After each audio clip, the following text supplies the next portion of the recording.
Wendy Bell Radio is live. It's NFL draft week, Yay! which means it's going to be a shite show in Pittsburgh. Total cluster ball. Let's do some more construction. Yeah. We'll do some more construction, dig up some more detours. So the detours have detours. And then you get detoured back to the original one and you want to shoot somebody. Yeah. Throw them down the stairs. And everybody's going the same. Everybody has to use the same one-lane road. Yeah. Fantastic. You're going to get there real fast. And there's a flagger who's like,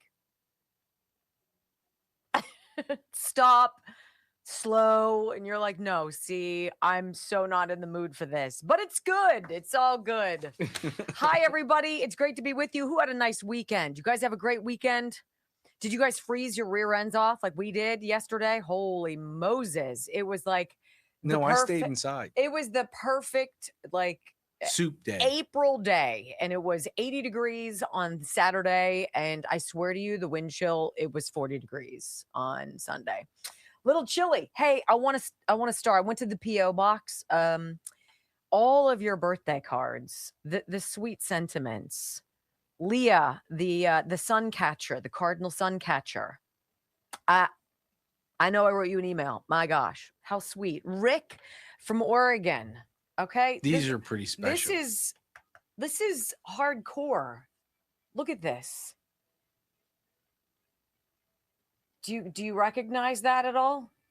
Because that's that. You guys pay attention. The only way you would ever see that is if you were paying attention when I got up and went to the bathroom. That's it. And Rick, you pay attention. What? And then you make this. And one so Brock doesn't bitch. Thank you. Oh, I'm putting that in the cigar room. That's in the cigar room. Like I don't have words. And then how cute is this? A little charm. This is from Sandy. It's a little charm. What's it called, Brock? It says it's the Angel Prayer Box Trinket. And you open it up and there's 3 little angels inside of it. I mean, which it's going to go right there. One of them's probably me. Right. Sandy. Wow. I love it. Thank you. I don't know. I don't know what to say. And then how cute. Lisa Renee, she always puts $20 in a card for me.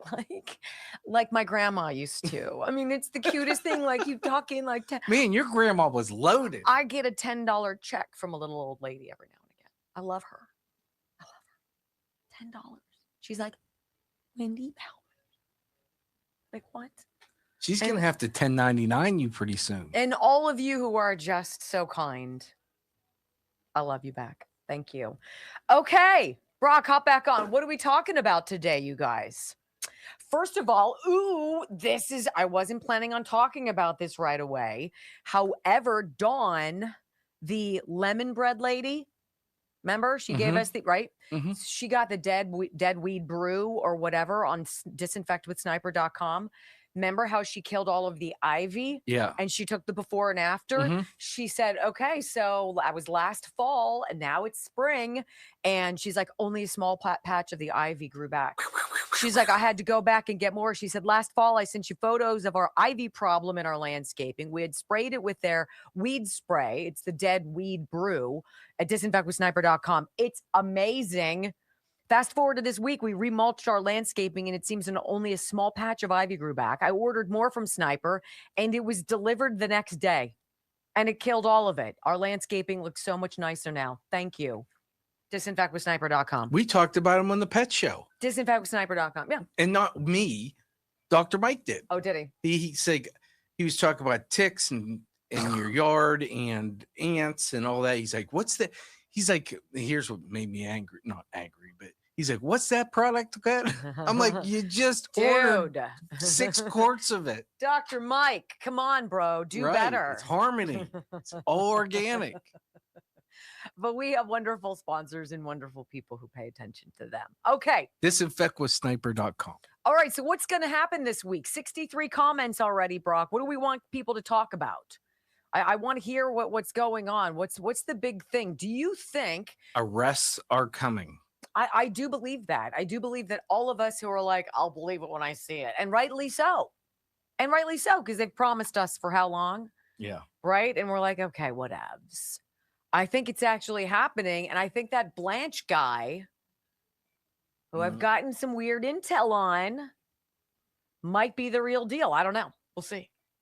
And now Joe DeGeneva is taking over as like, he's going to be the one digging through the Russia hoax. Like, what? Oh, boy. Wow. It's a good time. Here we go. To be us. 5, 4, 3, 2, 1. Welcome to your daily dose of facts to fight off the liberal gaslighting. You can be in the middle of a hurricane. You have sanctuary in the city of Chicago. Or you can be on a calm day. North is still north. You could be in a thunderstorm. I am angry. We are not going back. Not ever. North is still north. People can yell at you. The hell with the Supreme Court. We will defy them. North is still north. It doesn't change fundamental things. And in this business, right is still right, even if you stand by yourself. We don't get fooled again. No. Live across the fruited plain and from sea to shining sea, we're converting the Marxist left 1 hour at a time on the Wendy Bell radio program.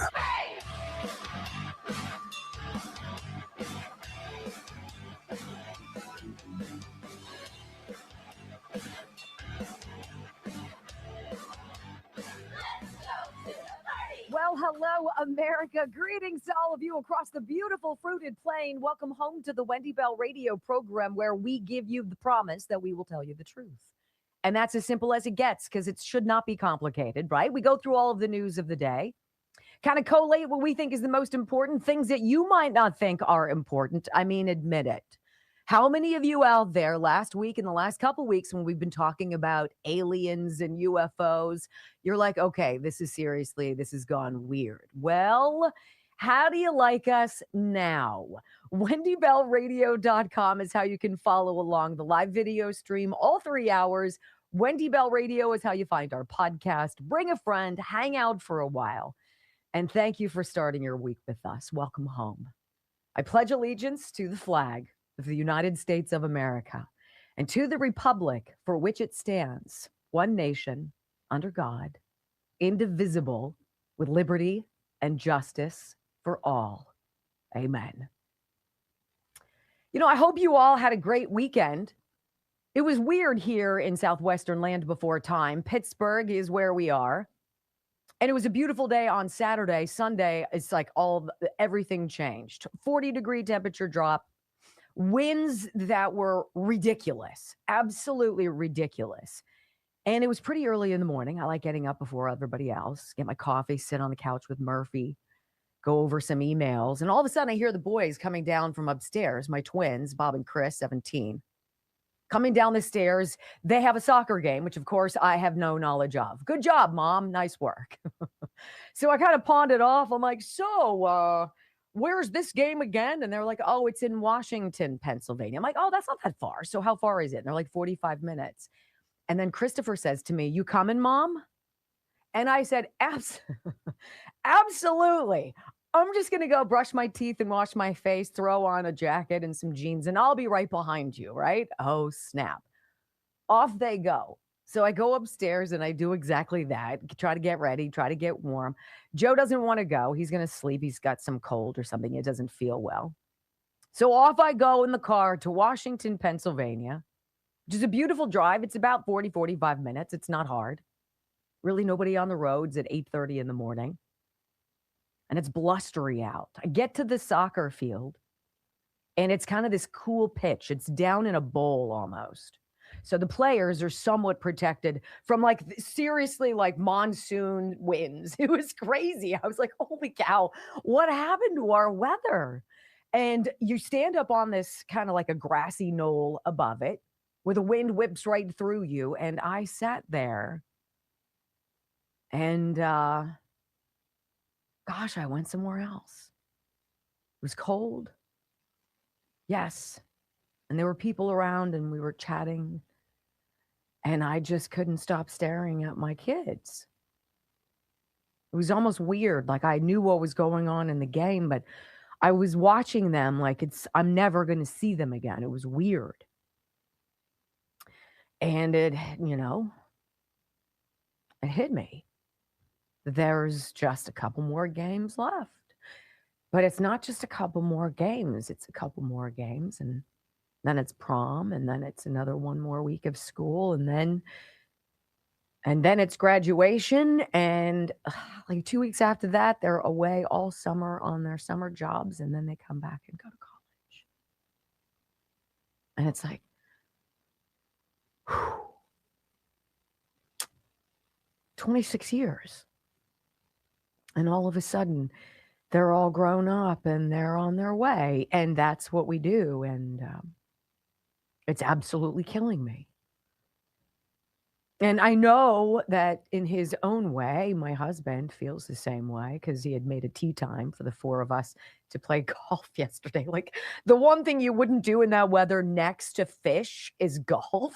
And we're like, let's totally go. Normally, under any circumstances, if it's less than 55 degrees, there's no way my husband wants to go golfing. I swear to God, the wind chill was 40. And there we are, bundled up outside after the soccer game on the golf course, playing golf together. And again, I'm in this other universe, and I kind of drift off, and they're talking to me, but I'm not really listening. And it's like, where are you? What is going on? And it's true, I'm grieving, and it's so dumb. So dumb. We work our whole lives, if you're blessed enough to have children, to do the best that you can, to raise the finest human beings you know possible.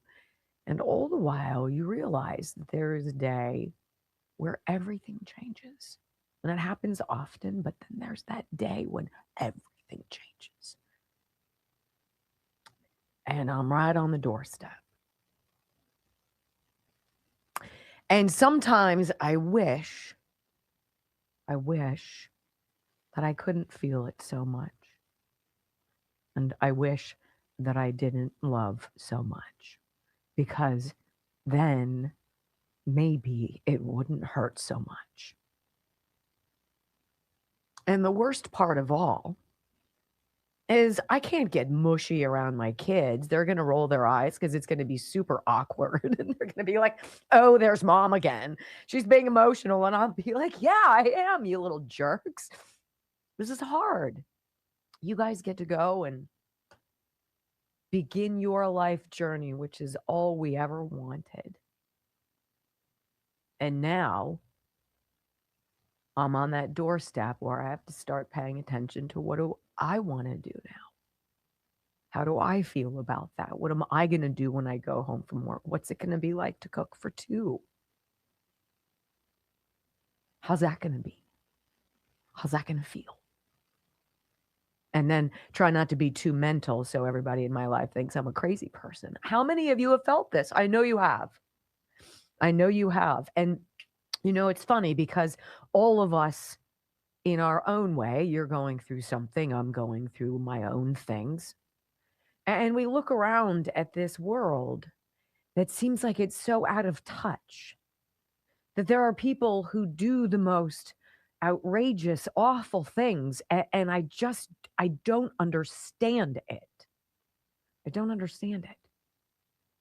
That there's not time in the day to be manipulative and crafty and evil and dark and to cheat and steal and rob from people. And yet this is what we're served every single day as you and I get up every day and do what we do, hopefully making a difference somewhere. And usually for me, trying not to love too hard. It's tough.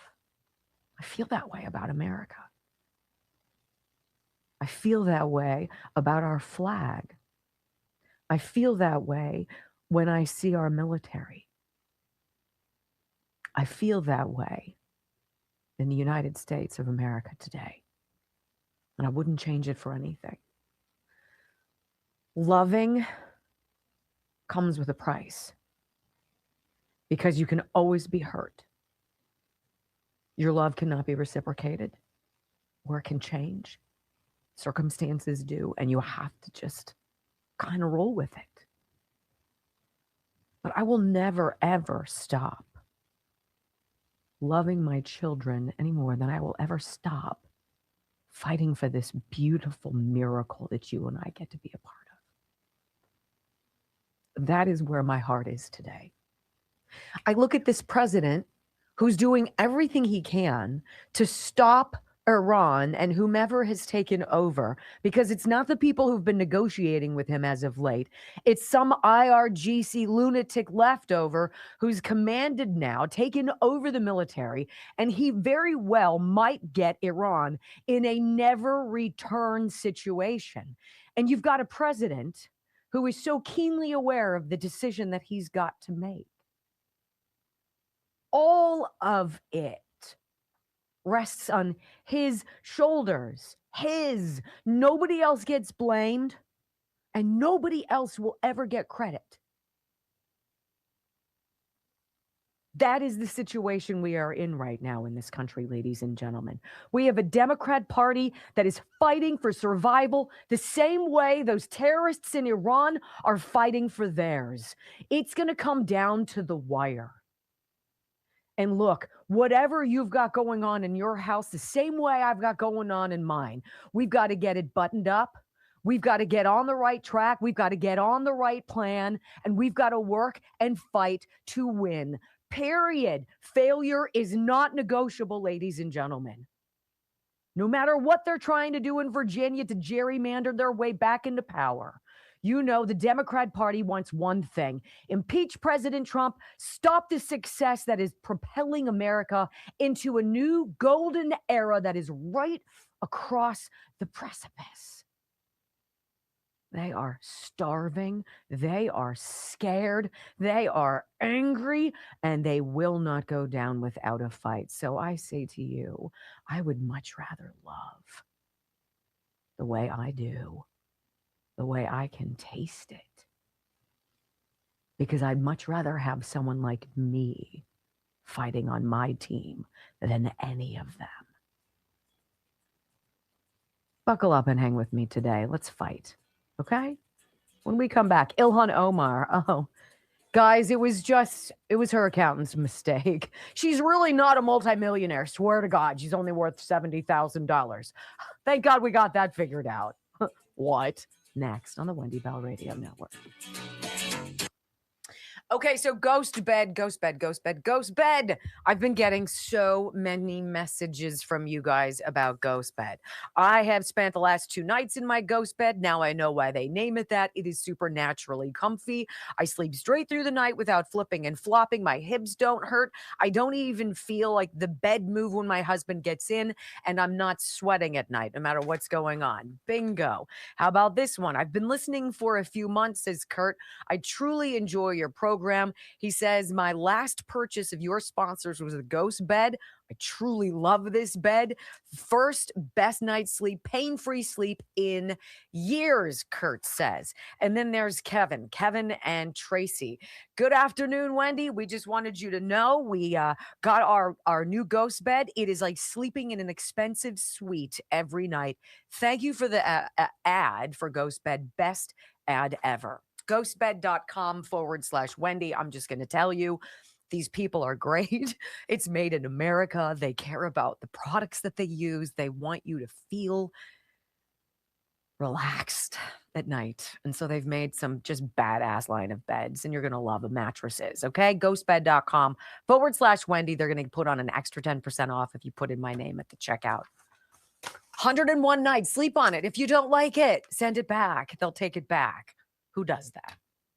ghostbed.com/Wendy. Okay.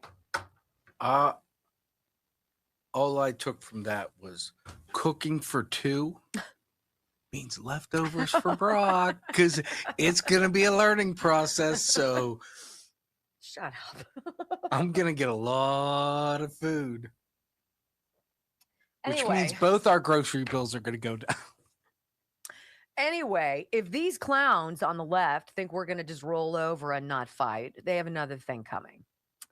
That is a fact. And I agree, and I share with Brock's optimism, which is not usual for us because we tend to be naysayers about progress. It's just been so slow. I agree with Brock. I do believe that stuff is about to happen. And my happy day will also be when Cassidy Hutchinson gets criminally referred. That'll be phenomenal. You're not supposed to be able to lie about stuff in order to destroy a sitting president and impeach him. You feckless twit. I think they should fine her the amount she pulled in for her book. Oh. I don't need jail time for Cassidy Hutchinson. I just need her strapper not benefiting from the bullshit she put the country through. Well, I don't disagree. So just fine her. You're not going to go to jail. How much did you make off your book deal? It's funny. That's what your fine is.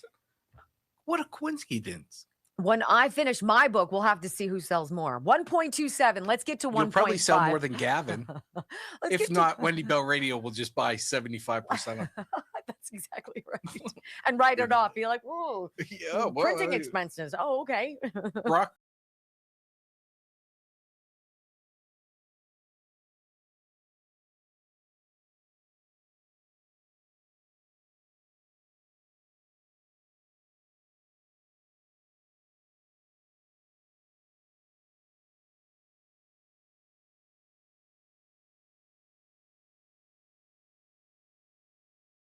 Taketh away, apparently, if your name is Ilhan Omar. That was just really, it was a zero. It was an extra zeros, several zeros that made her that multimillionaire. She says, I'm not rich. No.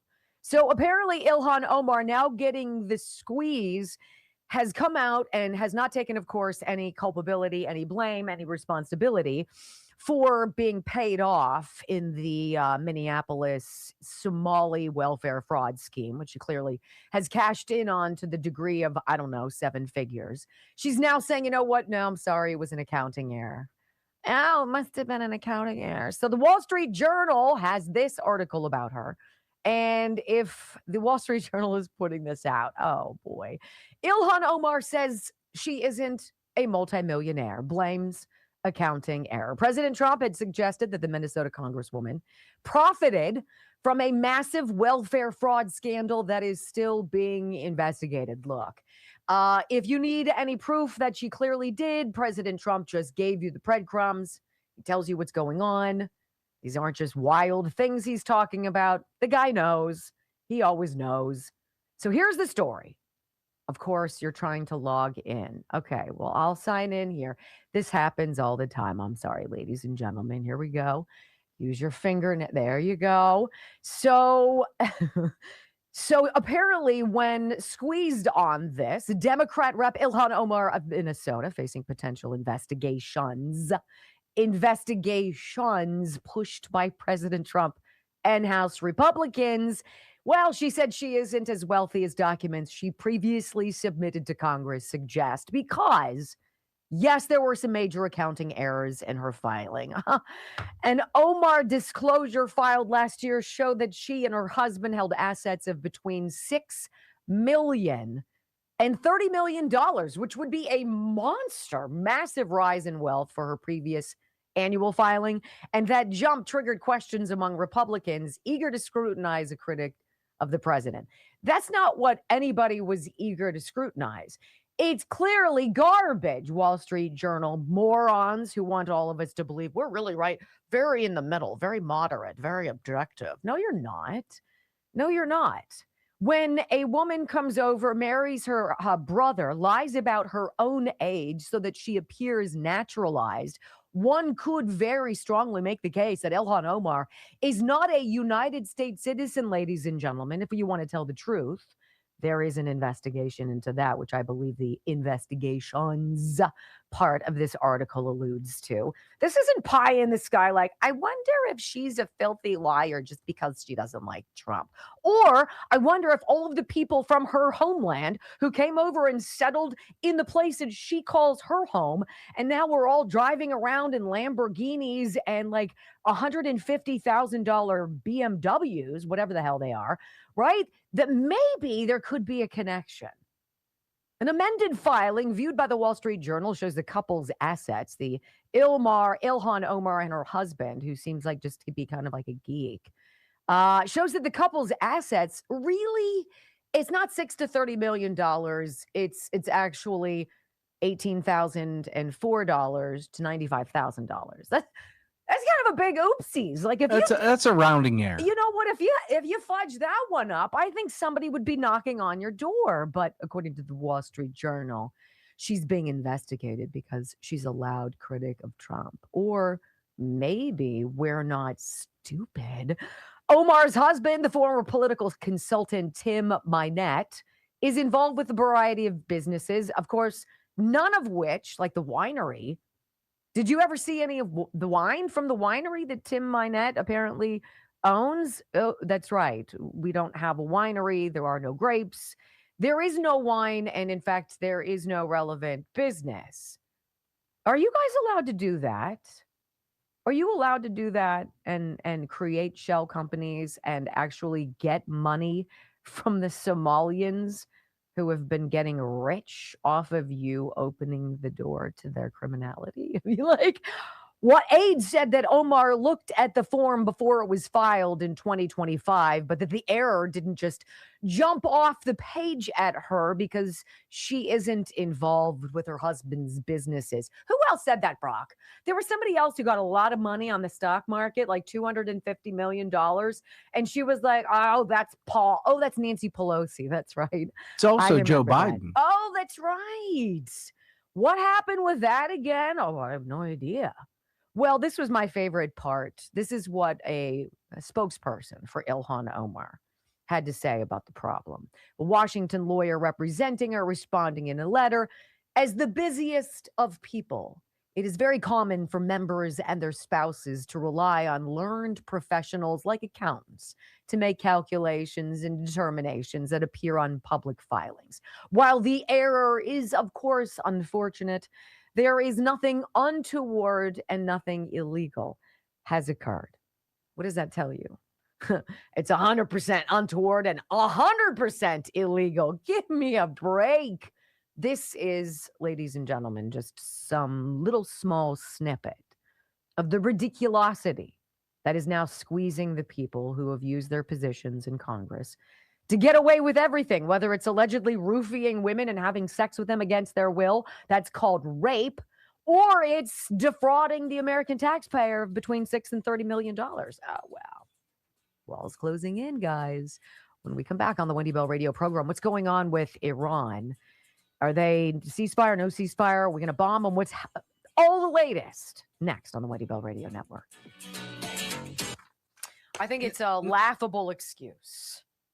Now, in fairness, her husband could have just gotten a lot of $599 Venmo payments. Maybe. That could be it. You never know. Yeah. I mean, we want to be fair. I want to tell you guys about Texas Bullion Exchange. They are my number one sponsor. I'm just going to say that. They sponsor this show. And you also hear their voices or hear about them on our podcast. And I couldn't ask for a finer and more reputable bunch of people that I have enjoyed buying gold and silver from twice for my family. This is how you get to them, 855-927-5557. When you call, that is your number, our number to them. And they know that you're a part of this family. And they so enjoy talking to the Wendy Bell Radio crowd because you guys are just... you're quality people. I'll just say it that. And I hear that from all of the sponsors. You're just quality people. And they're delighted when you do call because they want to help you. So gold and silver, platinum and palladium. If you have no knowledge about how to get it, why it's worthwhile for you, how an investment strategy works, call that number or go to Texas Bullion Exchange by going to wendylovesgold.com. They're going to send you this, everything you need to know right in here. And then they're going to say, hey, can we talk to you? And we'll discuss what your objectives are and see if we can help you out. They have a plan too. Remember, you will never sell your gold or silver back to them for less than what you paid for it. If you need to sell it back, you will never lose money. It's a pretty big promise. It's called their Principal Protection Program. wendylovesgold.com. Special people to me, very special, and I appreciate your trust. All right. It just that bugs me so much as the busiest of people. No, I'm not going to say that you're the busiest of people. You have people working to do your stuff for you. The busiest of people are the moms and dads out there with children, working multiple jobs, running around trying to stay above water. Those are the busiest of people. Ilhan Omar, no. I'm sorry. And your weaselly little boyfriend or husband, no. No, I take umbrage with that. Just going to say. All right, let's see how we're doing. Oh, nice. Almost 1,500. What was it that I wanted? Oh, that's right. 1.5 thousand. You guys are the best. I'm going to say, of all of the things, and we're going to talk to you a little bit later in the program about the stuff that Tulip Blooms is putting out, the box for Mother's Day of my favorite things, and you guys can check it out. I'll give you all those details. But I want to tell you that, honestly, I think the most important change I think I've made in my last several months has been to start drinking collagen, start taking every single day this collagen that is so important to us as we age. And it's not just women. It's men too. And your collagen, the most abundant protein in your body, dissipates. It starts to fall apart on you after the age of probably 30. And you're just kind of clawing to stay above water. What's nice about collagen, why you need it, is it's great for the cartilage in your bones, around your bones, and for your bones. Also great for your skin, fighting that creping of skin that happens to us when we get older. This is big for that. Also fantastic for your gut, for your nails, for your hair, shiny, thick hair. Collagen, and it's flavorless. It is odorless. And a scoop of this is 10 milligrams or 10 grams, I should say, a day. And I drink it. I put it in whatever I'm drinking, and you can't even tell. And it's so beneficial. Native Path offers it with huge discounts. I think it's up to 45% for Wendy Bell Radio listeners. GetNativePath.com/Wendy. It's probably one of the cheapest, but most beneficial things we can put into our lives. I do it every day. And I'm going to start reading about, do I do 20 grams now? I don't know. 20 grams, milligrams, grams? Yeah. And so I'm going to look into that. I think it's extraordinarily important, and I'm grateful for getnativepath.com/Wendy for the partnership and the great discount for all of us. I get it pennies on the dollar. It's great. Okay, what do we want to talk about? How are you guys? How was the weekend? Wrinkles, women have them. Character lines, men have. Glenn, watch yourself, brother. That's a crappy double standard, and you know it. I love it. I love that you guys are here. Thank you. Let's see.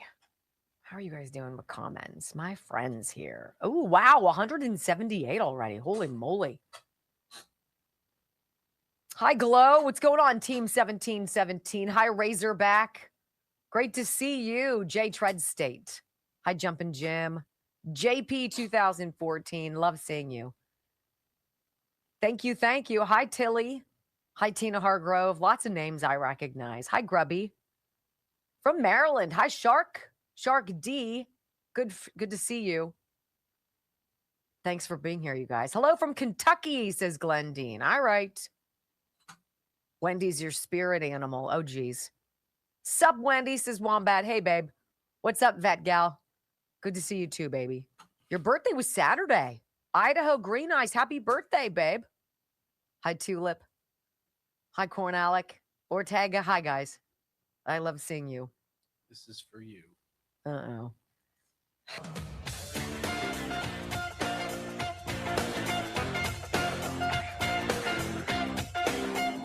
Welcome back to the Wendy Bell Radio program. Yeah, I did think about the president this weekend and all of the weight that is on his shoulders. He's damned if he does, he's damned if he does not on the left. There's really nobody save John Fetterman, I think, on the left who has any kind of honest commentary about this president's job, the job he's doing and what's expected of him, and then the obstacles that are laid in his way. I think it is astonishing that you hear the Democrats and even some Republicans, you hear people like even Rand Paul and Thomas Massey, people get butthurt over political stuff, who seem to advocate for the failure of America if it means a punch in the eye to this president. And I remember when Rush Limbaugh came out. Remember when he said after Obama won, I hope he fails. And the left went nutty. Oh, racist. And Rush was very quick to be like, that's nothing to do with his race. I know who that man is or what he's portraying himself to be, and he is anything but. And I hope he fails. Because what he wants to do is bad for this country. And you can't put words in my mouth. Interpret it all you want. I hope he fails. And boy, wasn't Rush 100% correct.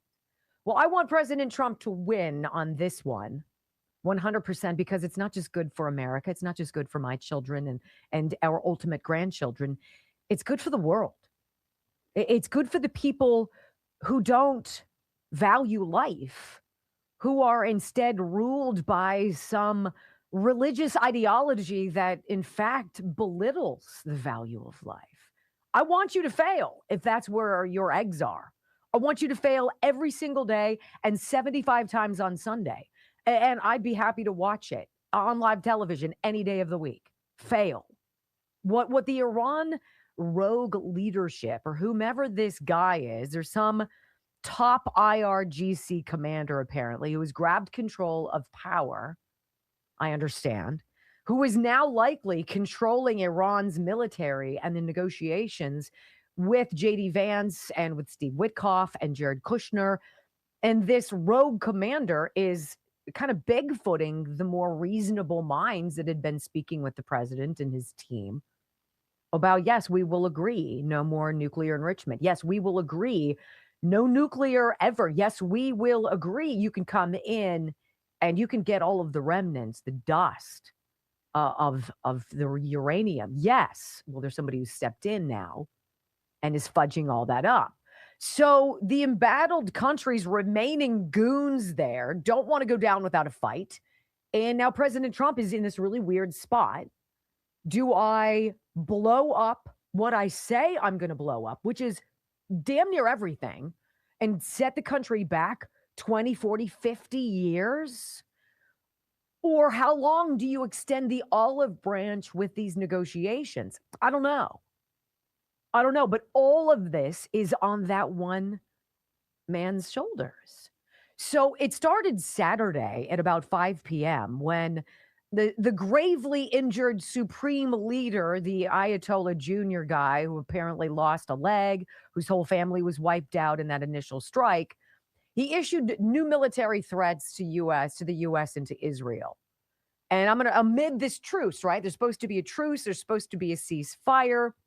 And then all of a sudden on Saturday about 5 p.m., we get this New York Post story that says a gravely injured Iranian Supreme Leader Khamenei issued a chilling message amidst an uneasy truce with Israel, threatening that Iran's Navy is ready to inflict new bitter defeats on enemies. And it's like, you do know that according to CENTCOM, United States Central Command, you don't have a Navy.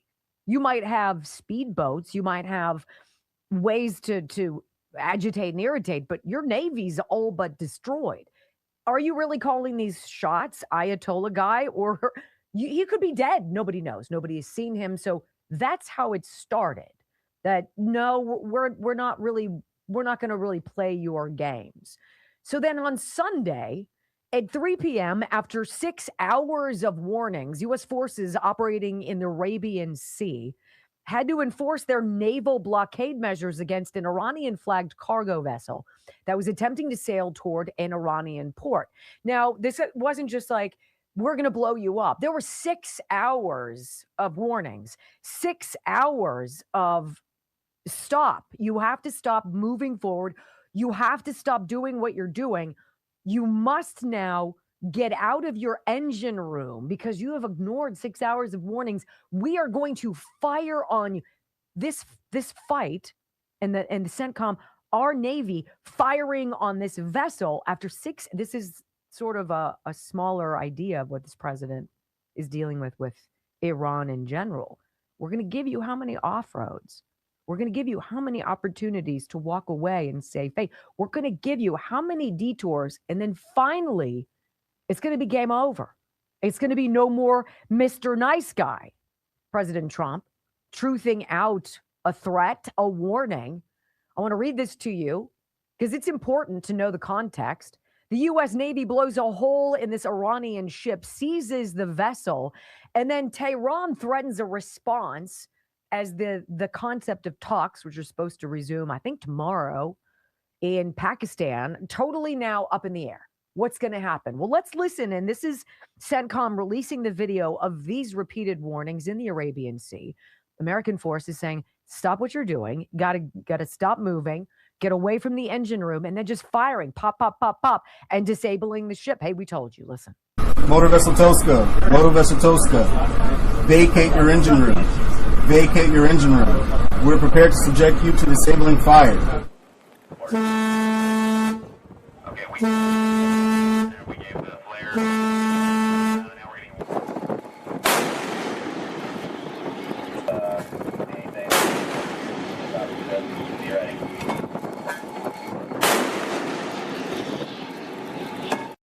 Right. And to that, the president put out a truth that basically said today, an Iranian-flagged cargo ship named Tuska, nearly 900 feet long and weighing almost as much as an aircraft carrier, tried to get past our naval blockade. And it did not go well for them.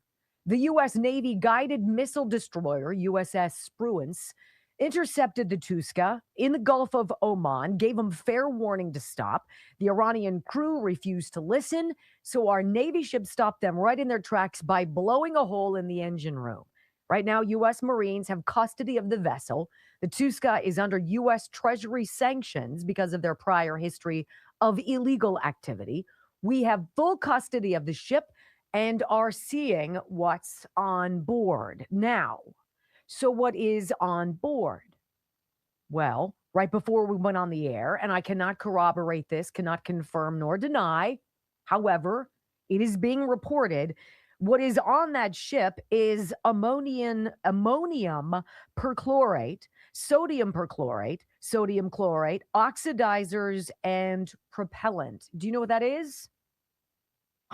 Materials that can make ballistic missiles, ladies and gentlemen.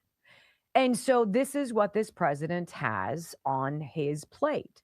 Video released Sunday night by Central Command confirming the encounter, showing repeated warnings issued over several hours.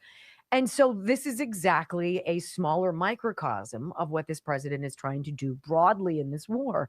Like, when have you delayed so much that you're no longer believable? I don't know. Trump is known for basically keeping people on their toes. And so we'll see what happens. So let's see. This is on Donald Trump warning Iran, no more Mr. Nice Guy. This is an article on MSN this morning.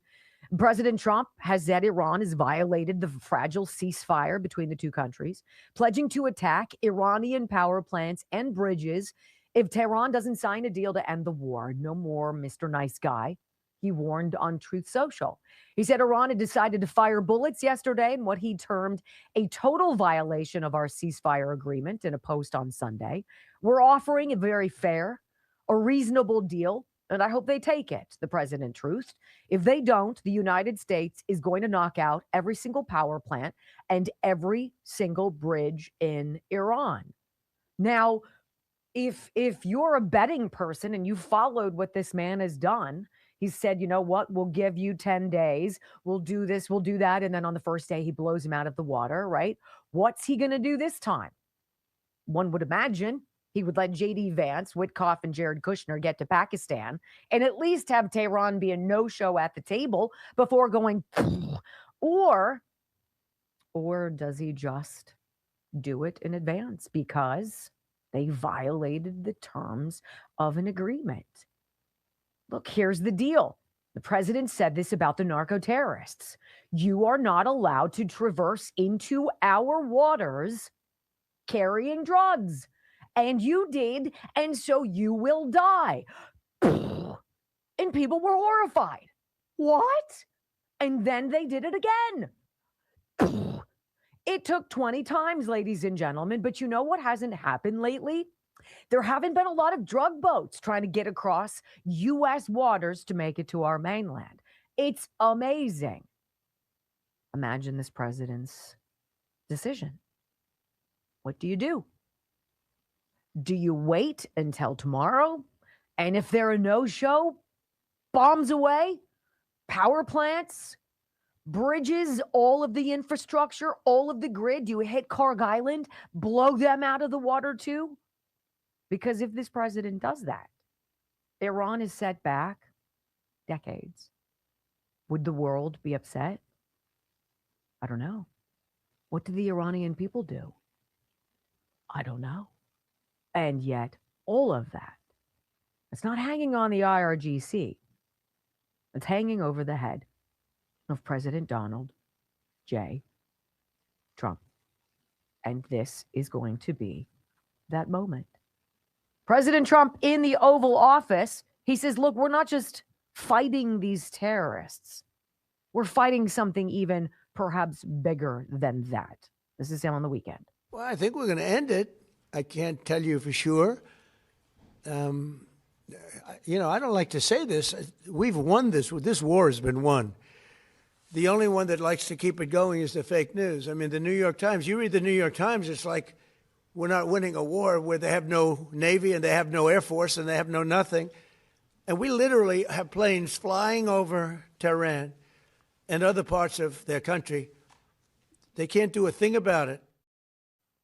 He said, you know what? It's the fake news that we're fighting. We're fighting the fake news. At every turn, you have journalists in this country telling stories that are cheering on American failure.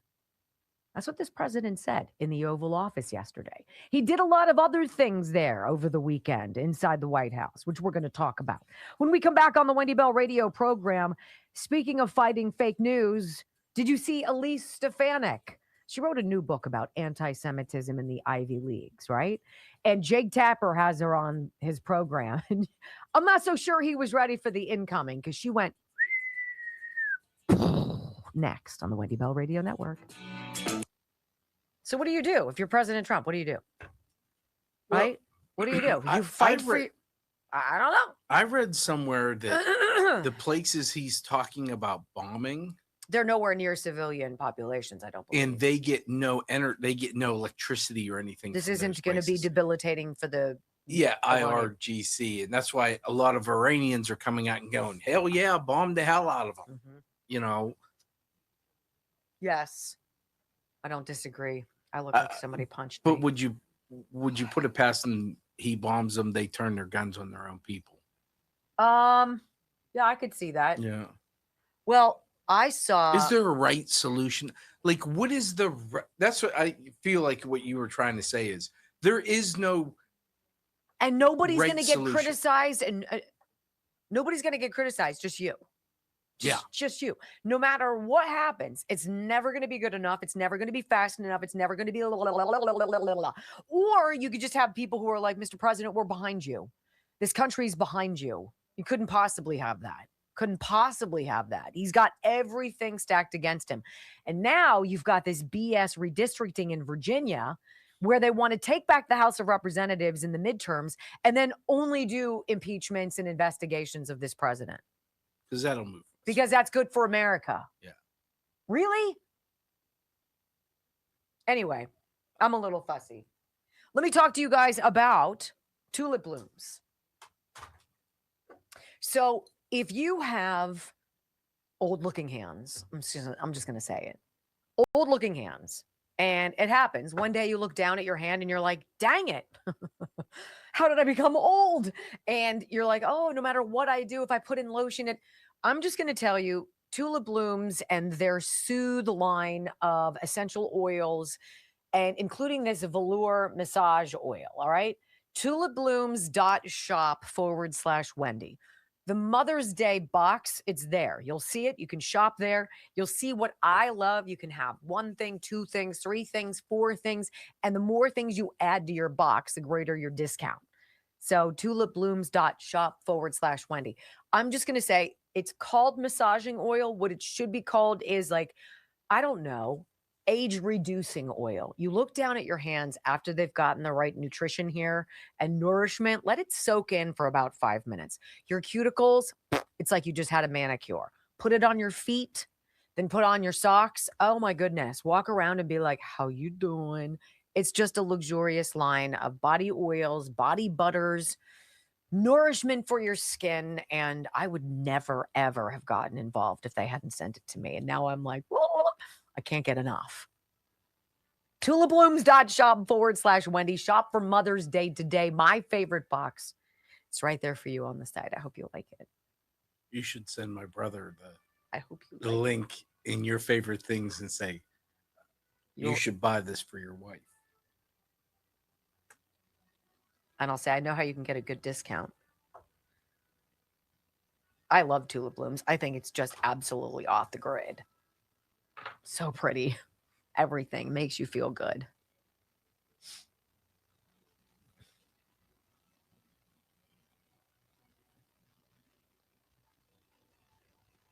Jake Tapper and Elise Stefanik. Oh, Jake. What's her job now? Is she still in Congress? No. She's out. I think her job is mom.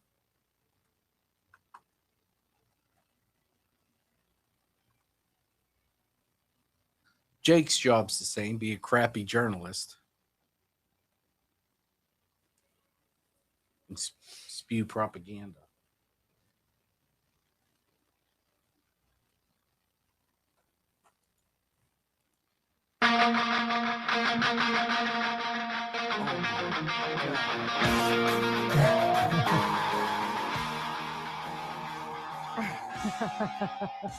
I love hearing them scream. Gotta hit the drums. Let's go. Welcome back to the Wendy Bell radio program. You know, and I think the thing that's hard is that the Democrats and the deep state media hacks, who are the propaganda wing of the party, they don't even try to hide it. That's something that's going to come out later in today's show in hour number 2, because we're going to talk about some of the new stuff that's coming out, some of the revelations as people try to distance themselves from Eric Swalwell, when it's truly his creepy behavior and just disgusting demeanor was an open secret. It was obvious. It was on display. He did things in plain view of all of his colleagues. It wasn't even covert. It's so in your face. It leads you to believe that these people have been doing things that have been dark and dirty for far longer than you and I could possibly fathom. I think that's my takeaway, right? Since well before my wake up at COVID, these people have been dark and dirty. Politicians in general, Capitol Hill broadly, yes, absolutely. And so you've got this deep state media that wants to do whatever they can. That Jake Tapper took Donald Trump's tweet as a warning to anybody other than the IRGC, any of the goons still running the show in Iran, when he said obliteration of a whole civilization. If Jake Tapper thought that meant that Donald Trump was going to bomb the neighboring communities and wipe out all of the people in Iran. Jake, are you just dumb? Or are you so used to just being a malignant voice that you're not going to get caught? Well, at least Stefanik gets him. She shreds this guy, Jake Tapper, in a heated exchange over genocide in Iran and that viral Trump post. So how long has the media been trying to get President Trump? It's been, what, a decade? They failed again and again and again, but they're still at it. And what's that they say about doing the same thing over and over again, expecting a different result? Oh, yeah, that's called insanity. And this is where Jake Tapper gets absolutely beaten down by Elise Stefanik, as he alleges. Trump was threatening the obliteration of a civilization that is, in fact, threatening genocide. And Elise Stefanik is like, I just wrote a book about these, Ivy League professors who aren't hard on anti-Semitism. Listen. Call for genocide on a college campus and a call for genocide made by the President of the United States, like, they're both bad, right? I mean, that's what I think. I've condemned genocide across the board. The difference with those university presidents is they couldn't answer the simple, direct question. Just calling for the genocide of Jews.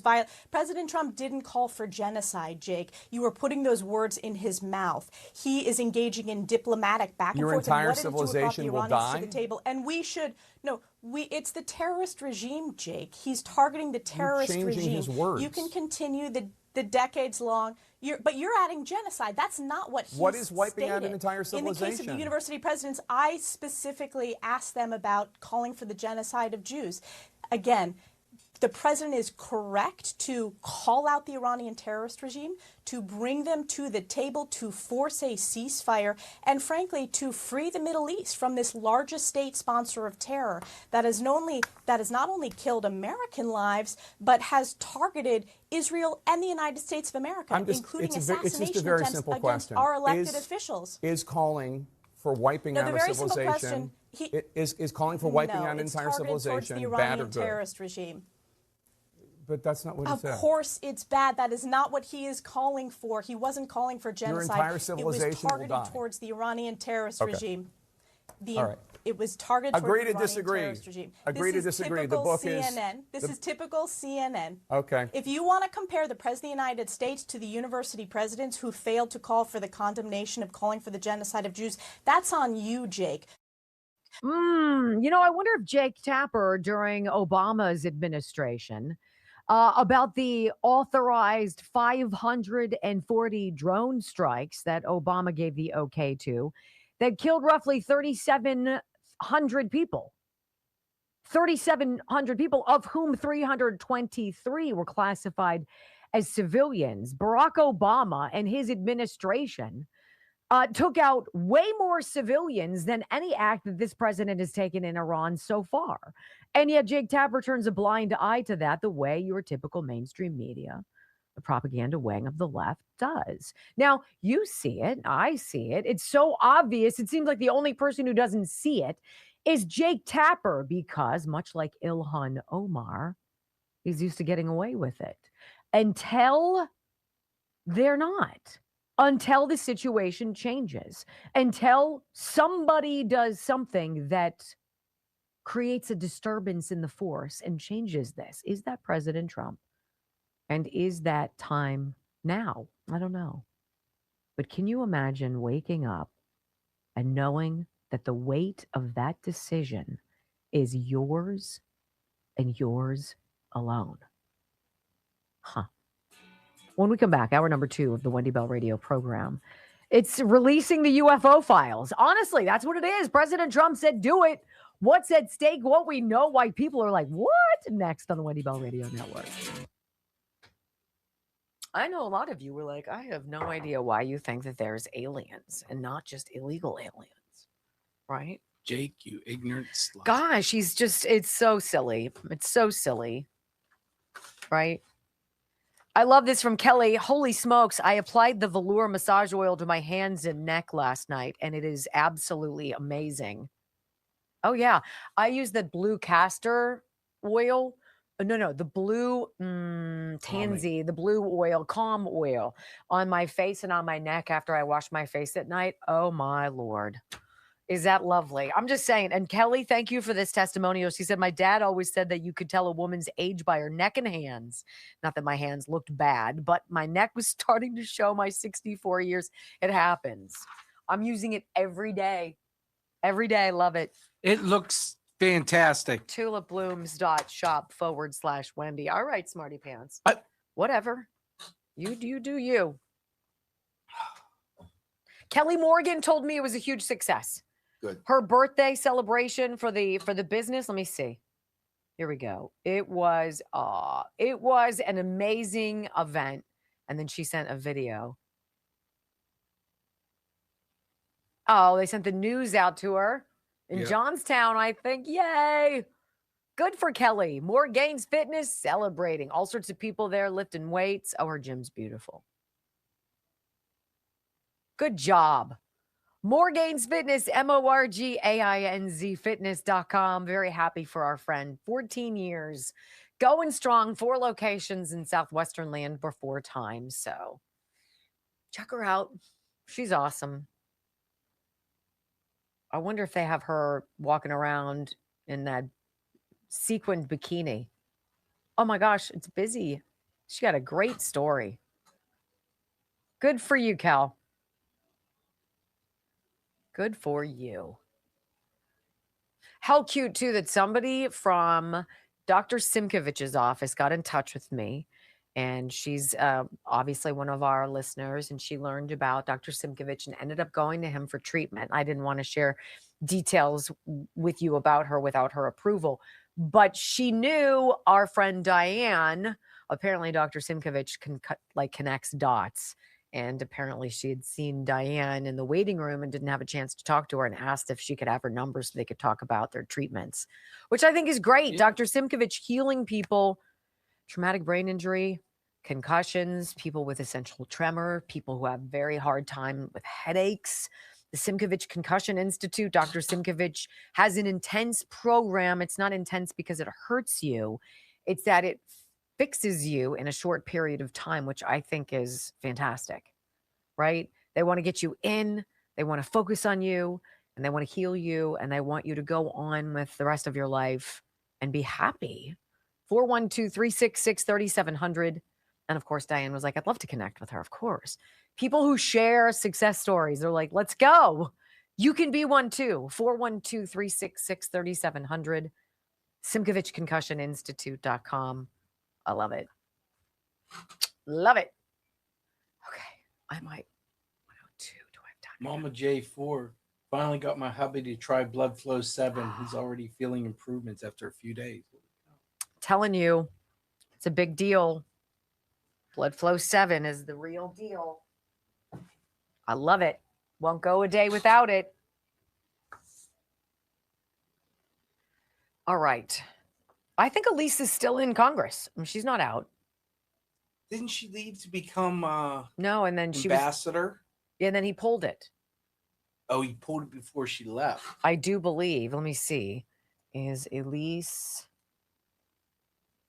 Stefanik still in Congress? Then she talked about running for governor. Yes, she's still in Congress. Oh, okay. My bad. Mm-hmm. It's hot in here. However, in December, she announced she would not seek re-election to Congress. She will be there through January of 2027.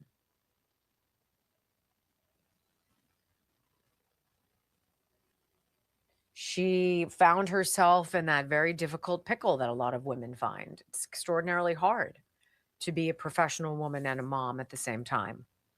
That's really, really hard. And she was like, I can't do both. God bless you. There is one most important job. And she's doing it. Let's see how you guys are doing with the Rumbles. Either going to make me cry. 188. Okay, we can get 120 people to click that button, right? In the next 2 minutes, please. Be super duper. In 1 hour for us to get back to the good old days. 2,000 Rumbles in the first hour. You guys are the constants. 5,000 watching. Hi, I'm so glad you're here.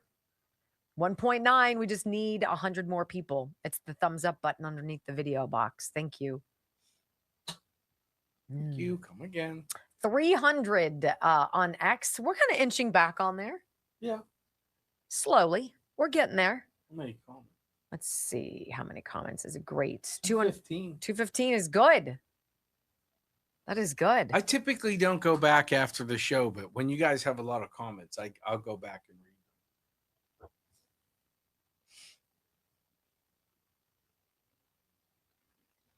Not my dog says back for my Wendy fix. Oh, that's nice of you to say. I feel rather fragile this morning, or this afternoon. So literally we came in and I literally just started crying. And he's like, "Oh my gosh." And I was like, "It's not like that. It's just I've got nowhere for it to go. Producer, I've got security, I've got therapist. I've got nowhere for it to go. I can't fake it." Right? My hair is going to so go up on the top of my head here in about 30 seconds. Or Brock. Oh gosh. How's it poor Brock? Oh my. I never know which one of the 7 personalities I'm going to get. Oh. It's like, that's what keeps the job interesting. That's not very nice. Am I getting fussy, Wendy? I can't help it. I just, I know it's annoying. I'm sorry. It's the, keeps me on my toes. I can't fake it. Is it, I'm going to fire Brock, Wendy? Right. Because I can do everything without you. I'm screwed. I'm stuck with you. Oh, that's not hurtful at all. I figured it would just make it feel right again. There we go. Well, I'm glad you're back. That's another one of... Push the button. Let's go. 5, 4. This Wendy's back. 3, 2, 1. Wendy Bell. Inspiring solutions to save America, one show at a time. Are you ready to get on board? They believe that they can destroy this bond that exists between you and Trump if they somehow make Trump look bad, make Trump look like a reprobate, embarrass you about Trump. They can't do it because you came before Trump. Desperately want Trump gone, and I know that they desperately want it codified, that Trump cannot run again, because make no mistake, they remain scared to death of you, and they remain scared to death of Trump. Trump, 75 million, 80 million votes. And I'm going to tell you, you're not going anywhere. Even if Trump does, you're not, which I think remains one of our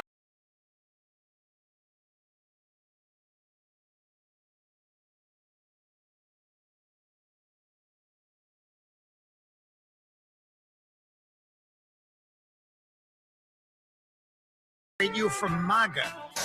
They can't separate you from Make America Great Again.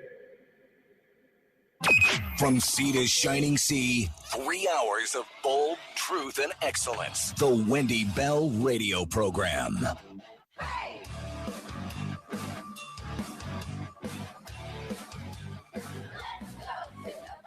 Welcome back. Hour number 2 of the Wendy Bell Radio Program is live. Now, I will say, not being connected to the Beltway, not having friends in Washington, D.C., having literally nothing except common sense and my ability as a mom to sniff out garbage, which is so obvious, right? I have absolutely no clue whatsoever that the president was going to actually. I was hoping he was going to come forward and do it. The UFO thing is real, guys. And you might doubt me. You might say, come on, Wendy, this alien stuff, you got to stop it. This is just, no. There is robust research. There's robust archived materials, videos, photographs, evidence, biologic material from spacecraft that have apparently crashed into the earth. And now Marco Rubio, I don't know if you guys seen it.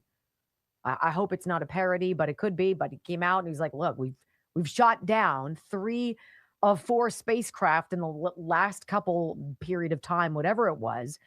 It's time the American people knew what was going on. Our money pays for these programs to research alien activity. And you guys, it's out there. Okay, it's true. I'm just going to say we did break this a little bit before a lot of these other folks. Kind of fun. I'm glad about that. House Oversight Committee now is going to be investigating a growing list of missing and dead scientists. President Trump also promised his administration would review the incidents, okay? So here's what's going on. House Oversight Committee Chairman James Comer says his panel will investigate the deaths and the disappearances of at least 10 scientists who were linked to sensitive military and aerospace research projects. We're very concerned about this, he said. This is a national security concern. This would suggest that something sinister may be happening. This is what Comer said Sunday in an interview on Fox. Hopefully, with our bully pulpit, we can maybe bring attention to this and have anyone that knows of any information out there, have them contact Congress so that we can help determine what's going on and prevent this from happening in the future. Essentially, prevent people who are at the top echelons of knowledge of space and other things, prevent more from getting picked off or disappearing randomly. Trump said last week that he had been briefed on the scientists and that his administration would get to the bottom of the matter. He says, I hope it's random. We're gonna know in the next week and a half. I just left a meeting on the subject. Some of these people, some of these scientists were very important people, and we're gonna look at it. So far, there's no public evidence that the deaths or disappearances of the scientists linked to secret nuclear and aerospace research since 2023 are connected. But I'm just going to say this, unless you're an idiot, all of this has to be raising major alarm bells, right? So it's official. It's officially going to happen. They're going to look into it. That is the good news. I want you to hear the president. He was at a Turning Point USA event over the weekend, and he even told the young crowd of conservative enthusiasts, yeah, we're going to release this. You guys are going to see what's going on. Okay. As you remember, I recently directed the Secretary of War. How good is Pete Hegseth doing, by the way?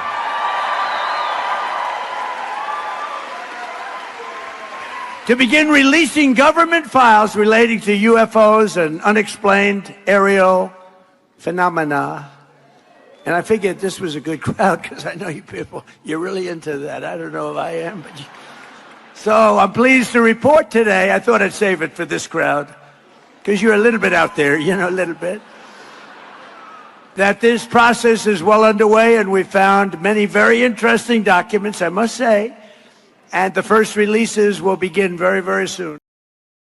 So missing scientists and researchers who are all kind of in the same bubble of aerospace and nuclear, yada, yada. And one of them's working on some anti-gravity propulsion mechanism and another has patented something that's truly extraordinary. You have to think about who wouldn't want these people to continue doing what they're doing. Who would want the whole idea of extraterrestrial or alien life that's intelligent far more than we, that have developed systems of transportation that would render our reliance on fossil fuels obsolete? There are a lot of people out there who would love things not to progress, would love for you not to know. Same thing about science. Right? If there was a cure for cancer and you could take an ivermectin, let's just say it's ivermectin, and you could take a cheap tablet every single day for the rest of your life and never get cancer, who do you think would be against it? Oh, I can think of every single pharmaceutical company, all of these fat cats, researchers, what have you, right? There's a lot of people who don't want this information to get out. What if there is demonstrable evidence of alien spacecraft that has been used, it's been studied for the past 80 years, that you and I have been paying for, that we don't know about because nobody gives us any receipts? Tim Burchett's like, look, we should know what we're paying for. Let's have some transparency. And if it's a weird conversation, so be it. This is the administration of transparency. 2 audio sound bites from the congressman, and he says, sorry, Brock. And on News Nation, Tim Burchett, and he's the head of this unidentified alien phenomena caucus, shedding light on recent briefings he's received on UFOs. And he also details his conversations with President Trump about these encounters and shares thoughts on the string of missing individuals with ties to national security secrets. He says America is just ready to hear what the United States government knows. Let's listen in. I don't know if it's about little green men or flying saucers. I just know we're spending tens of millions of dollars on something. I think we should know what the heck we're spending that money on. And you can, when they bring it all out, just let people make up their own minds. There you go. Right? When they bring it all out, you make a decision about what you believe. That's you. I agree with the congressman. Why are we paying for stuff that we don't know anything about? Because if they're learning anything, it's not to our benefit, clearly. And he continues. He says, look, I spoke with the president last week. I got him on the phone 14, 15 minutes and telling him that the American people deserve to know why the last 80 years or so has been such a secret about any kind of alien phenomena or spacecraft or what have you. Here's Tim Burchett again. The best day to release this stuff was yesterday. And the second best day to release it is right now. So is he going to do that? I hope so. I think he's not beholden to that community. Yeah. And but you've talked to him about it. What's your feeling on whether he's ready? Well, I don't generally publicly discuss too much what I discussed with the president about, because that could end up, I would not talk, he wouldn't talk to me as freely as he does when we talk. But when we talked 14 minutes, I was looking at my watch and I was like, holy cow, it's 14 minutes. It was about a lot of things, but I told him, I said, it's like layers of the onion, Mr. President. I said, you just keep peeling it back. Yeah, you put the 1 and 2 people in there, but these lifetime career people are in there, and for whatever reason, they're not releasing anything. Do you want to know? I want to know. I want to know everything. And it kind of gets back to the monologue. Once you know, it's hard to turn it off. It's hard to not consider how much you've probably been lied to, manipulated, and abused. The congressman's website, burchett.house.gov, says Representative Tim Burchett introduces the UAP Transparency Act. This guy's been a dog on a bone on this for almost 3 years now. And this was May of 2024, introducing the UAP Transparency Act, which would require the declassification of all federal documents related to unidentified aerial phenomena. Who's on this advisory thing with Tim Burchett? Well, you've got Congressman Jared Moskowitz, who's the only Democrat. And then you have Anna Paulina Luna, Congressman Eric Burleson, and there's one more, I forget who it is, but it's all basically Republicans. And they're like, release the files. Tell everybody what we're dealing with. The UAP Transparency Act requires the president to direct all federal agencies and departments to make all documents relating to UAPs available to the public within 270 days. It would also require the president to provide a quarterly report to the U.S. House of Representatives detailing the progress made toward declassifying these records by every federal agency. There's a lot of people out there, ladies and gentlemen, who don't want you and myself to know what's going on, but why? And then finally, Congressman Burchett says this: whatever alien craft or biologic material that's been recovered in these sites, it's not in our hands anymore. They farmed it out to other businesses to dig into. Listen, this is chilling. I feel like the material or whatever it's out there that we have, we don't really have it anymore because they farmed it out to these corporations. And these corporations are not FOIA-able. Freedom of Information Act is for the people back home. It's when I can say, hey, FBI, release this stuff. I want to see this stuff. And under FOIA, allegedly, they're supposed to release it. But say a Ford Motor Company had it, they wouldn't have to release it. And I feel like that's what's happened to a lot of it. And a lot of the stuff we've seen is that I think that we have is probably the people that are dissecting it or whatever they're doing with it probably don't realize exactly what it is or where it came from. They might have an idea, but people with the direct knowledge are mostly gone.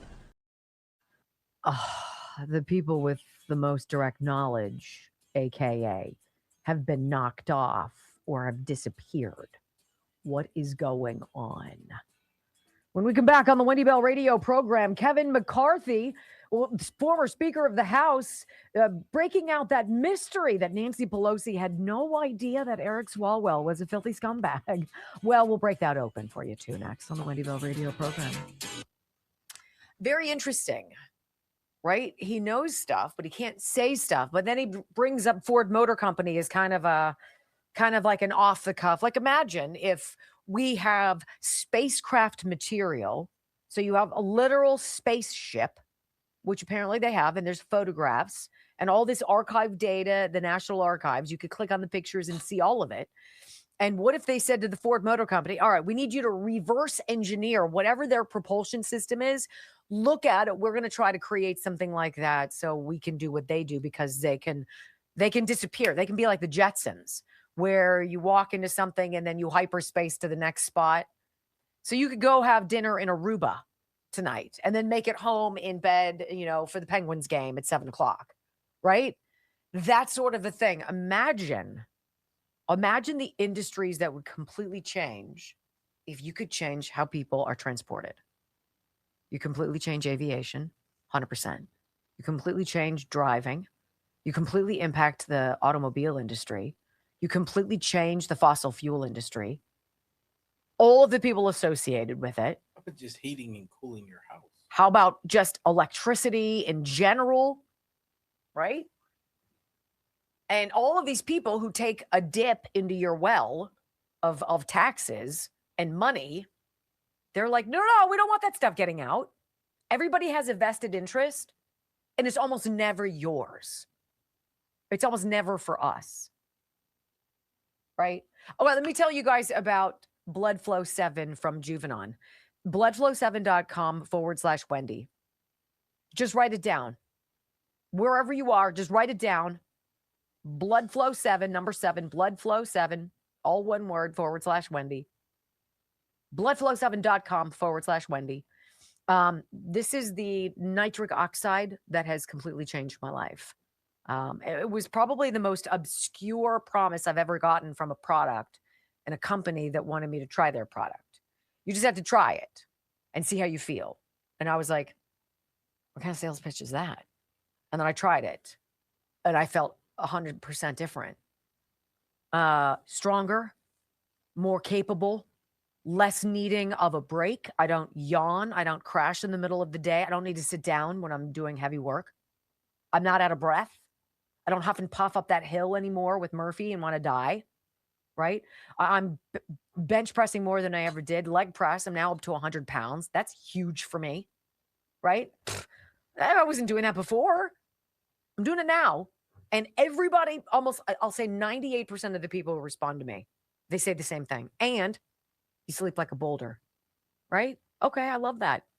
Bloodflow7.com/Wendy. The male version, same sort of stuff, except testosterone is a part of this. Alpha Gold Male, same landing page, bloodflow7.com/Wendy. But the Alpha Gold Male, this, you could do, women could take Blood Flow 7, men could take Blood Flow 7. This is for you men. This is special for you. You're different than we are. Testosterone's a big deal. And you start losing a lot of it over time. Why? Bloodflow7.com/Wendy. Change your world. Change your world. 2 capsules a day. That's it. Best thing I ever did. Right?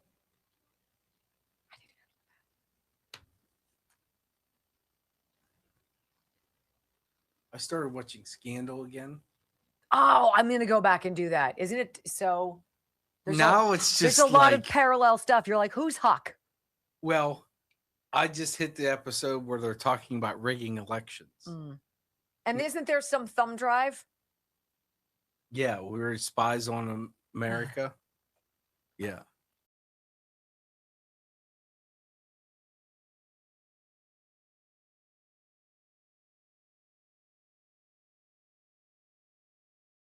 On his president's plate. Welcome back to the Wendy Bell radio program. From transparency about UFOs and spacecraft and all this other stuff, alien encounters, we've gotten word of some weird mating program where people get abducted from caravans trying to come up from the southern border into this country, right?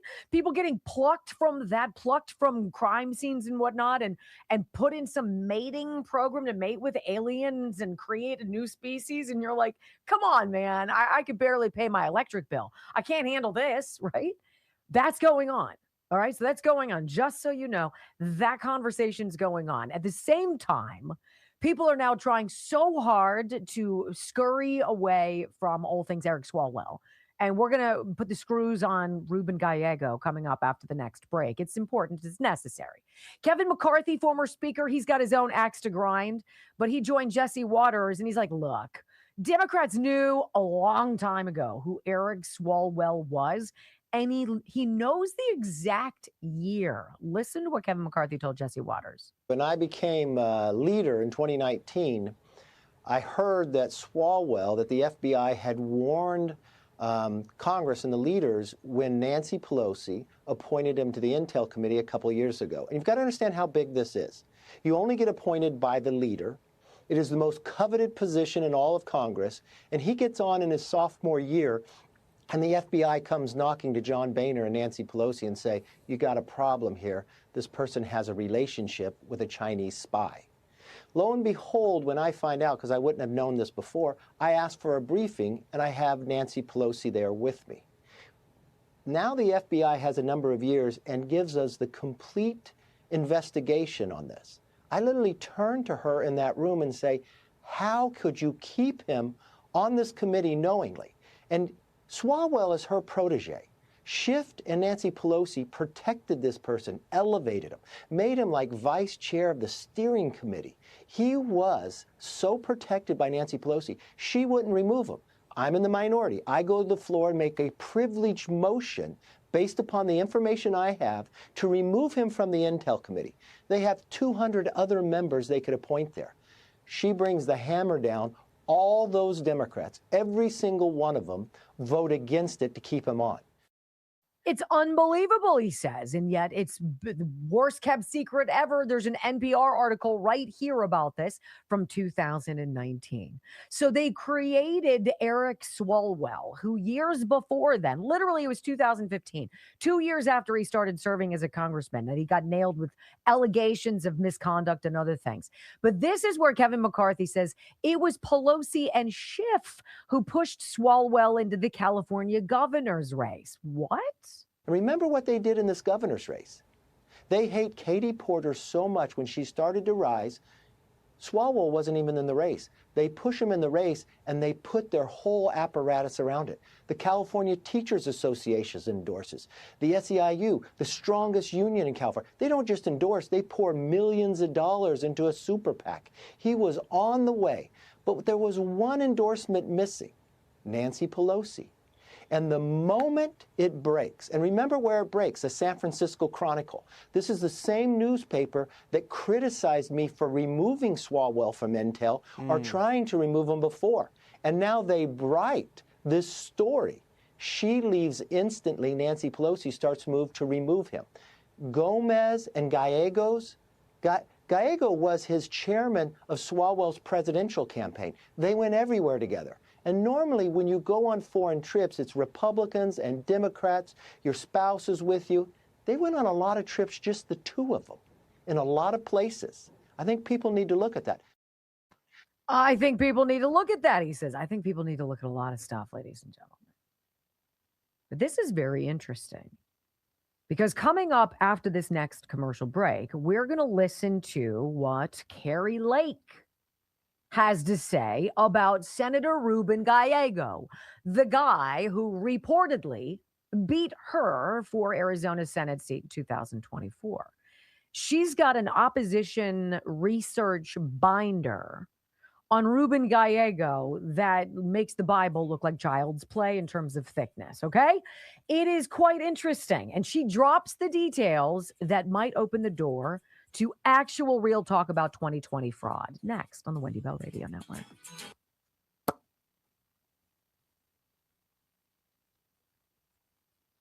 I'm looking at this 2019. No, it's a December 18th, 2020 article. NPR. FBI briefs Pelosi and McCarthy on Representative Swalwell's ties to suspected Chinese spy. She protected him. She created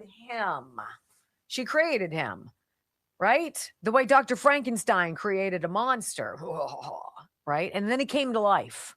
I have to go to the bathroom. I'll be right back. Oh.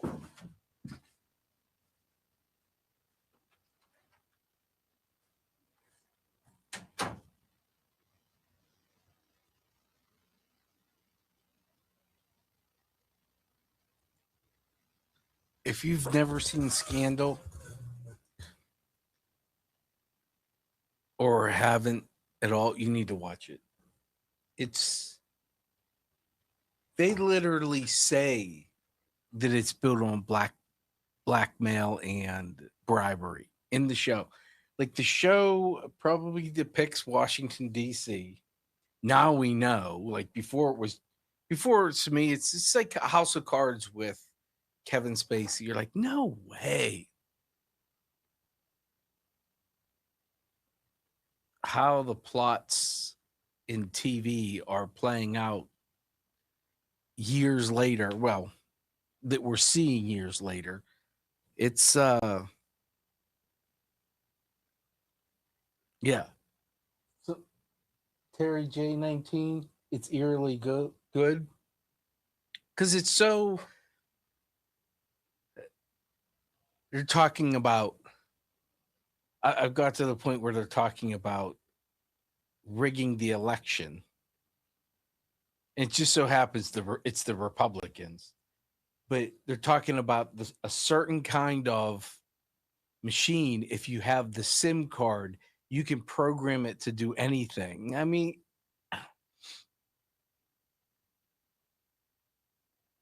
you'd like to think it's far-fetched, but it's so spot on. And Kate even walked in. She saw me watching it. She loved the show. And she's like, how can you even watch that now? Now it's just like the news, And I'm like, yeah, it's interesting, though. It's interesting to see how they portray it. But yeah, I do like Huck in it. Huck is one of my favorite characters. Who? Huck. Oh, yeah. And it's so like Kate walked in while I was watching it, and she's like, how do you even watch this now? It's sort of just like the news. I'm like, is it? Because I'm at the point where they're talking about SIM cards and you can program them to do, and how you'd never know that your vote went for this one, but it really went for the other guy. It's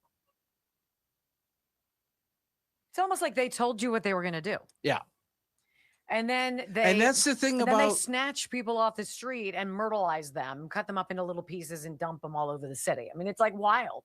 Huck with his drill and his plastic. Or they eliminate people that they need to get rid of because they know too much.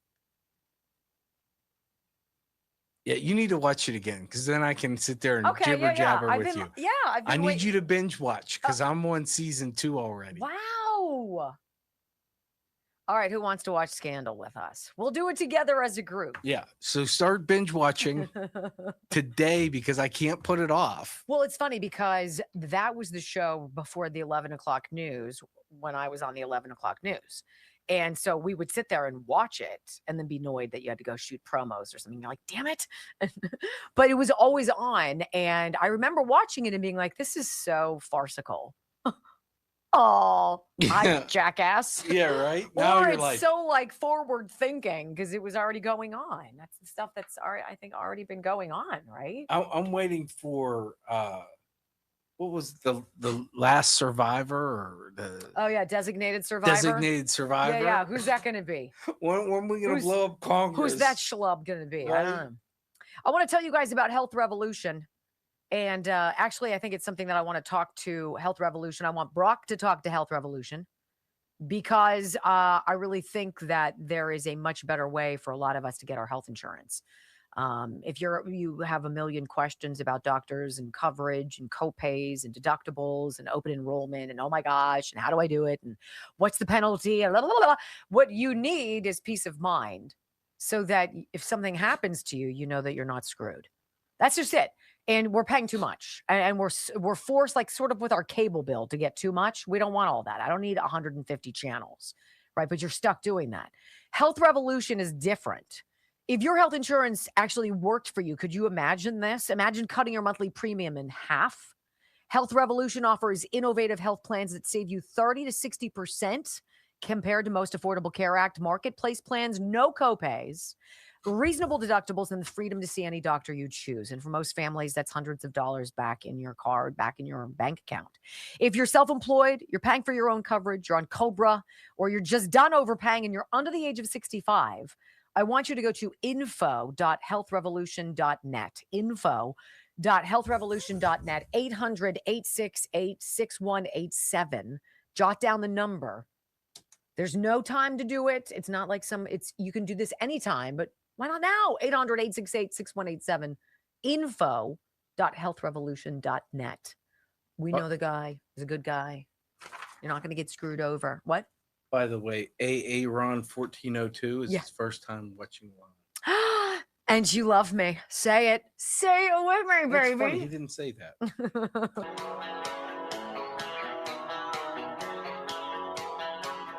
Well, welcome back to the Wendy Bell radio program.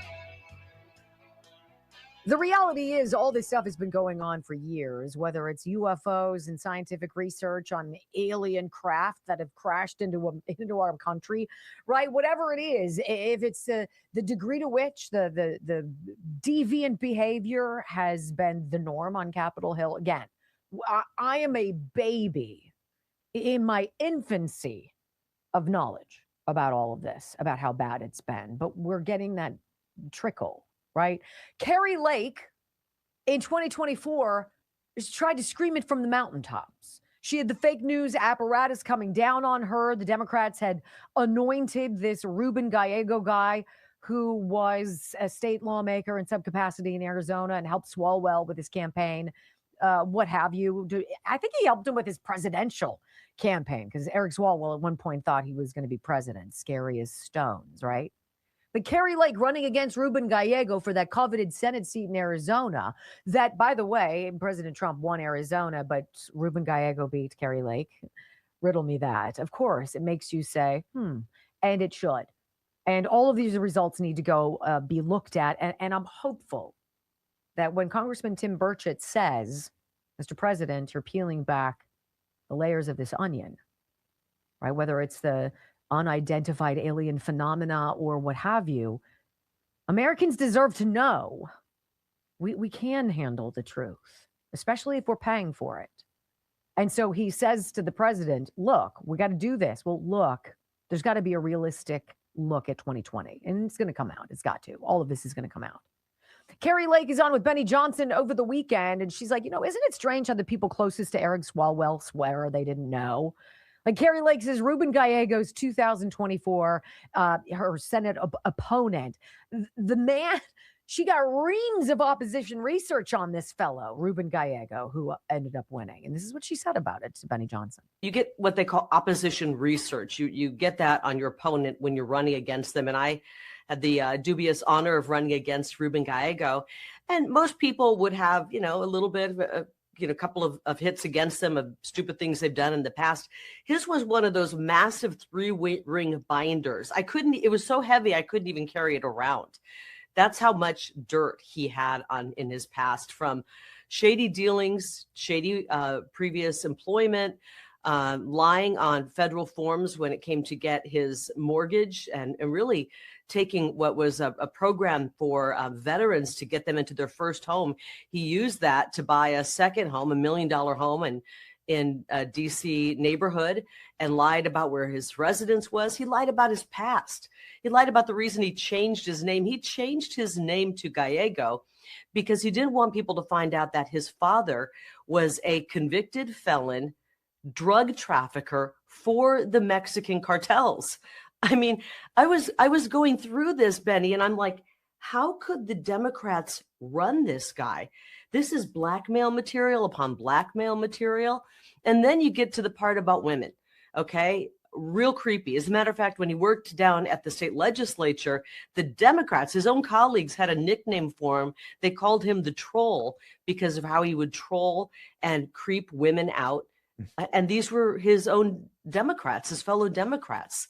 I mean, I can go on and on. How much time do you have? Do you want to hear about the time a 20-year-old, a young woman, fresh in the workforce, working down at City Hall, when he was down there, complained against him about workplace harassment, and he got her fired? Rather than getting to the bottom of it and finding out what he had done, he gets her fired. Then we know that he left his wife when she was days away from giving birth to their firstborn. He hit her with divorce papers and then tried to get her to pick up the his legal fees on that. I mean, the guy, his past is disgusting. It's a mile long. It makes total sense, Benny, that his BFF in the world, best friend forever in the world, as he said, was Eric Swalwell. They're cut from the same cloth. They're two peas in a pod.